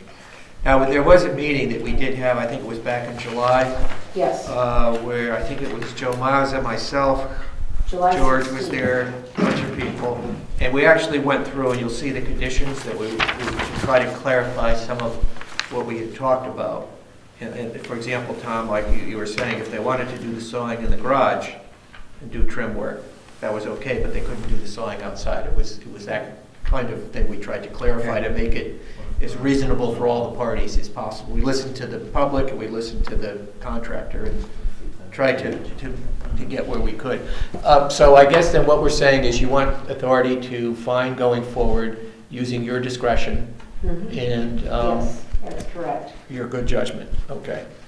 Is there any further discussion we need to have on this item? Okay, I guess hearing none, I'll call for a vote then to give Reggie the authority to begin fining from tomorrow forward for violations here, using her good judgment and discretion. Second. All in favor? Aye. Okay, thank you, Reg. Thank you. But she's got to notify the, I mean, we. Well, she's going to tell the contractor. You said Yeah. she already- Well, she already must have said something about it. Okay, Clearly knows she wrote a lot. committees, a couple of committees here. We're trying to get the planning committee and the zoning committee reinvigorated, so to speak. As you know, we're down a couple of members, and I think in February we lose another one. So we've tried to ask the nominating committees in the Board of Selectmen to try to come up with some replacements here so we can get up to speed and start to put these committees back together. With regard to the Route 1 West Committee, there was a meeting last night, both myself and Walter were there. They have pitchforks? Well, what's been George happening... was there and Katie was also there. And we don't have an application before us yet, so I feel we can discuss this to some degree, but the possibility of there being a propane filling station in that end of town obviously is a controversial issue. At every single meeting of this Route 1 West Committee, that comes up from the public, and it just overwhelms the ability to just discuss anything else with the public. In addition, hypothetically speaking, if at some point in time there is an application to put propane at that location, and if hypothetically it was to be approved, then maybe the surrounding properties might have more value as an industrial type zone. On the other hand, if hypothetically there was an application and hypothetically it was denied, then maybe the type of activity that would occur around there would be different. So at the end of the day, the feeling was that until that issue gets decided to the extent possible one way or the other, there's really no way to address a lot of the zoning issues and what ought to take place in that area because people are just so wound up about that it just overflows into every meeting, and the committee has had very difficult time moving beyond that because so much of the comments and so much of the input we've received from the public involves around propane. Another example we talked about is there was a desire to go out with a survey or some kind of a questionnaire to the residents, not only depending who you talk to, just Route 1 West, but elsewhere in town, to try to get a feel for what development, if any, people would like to see. And I'm afraid if that went out now, you'd get all kinds of comments on why there shouldn't be propane from a lot of the residents, not other other items which we want to try to consider and look at in that area. So to make a long story short, we decided to put the committee on hold for 90 days, and we will come back and reconvene at that point and see if it makes sense to go forward, because hopefully the issue with the propane might be settled by then. So anyways, that's sort of a status report. That's on hold, and we'll move forward with that once we get past that current issue.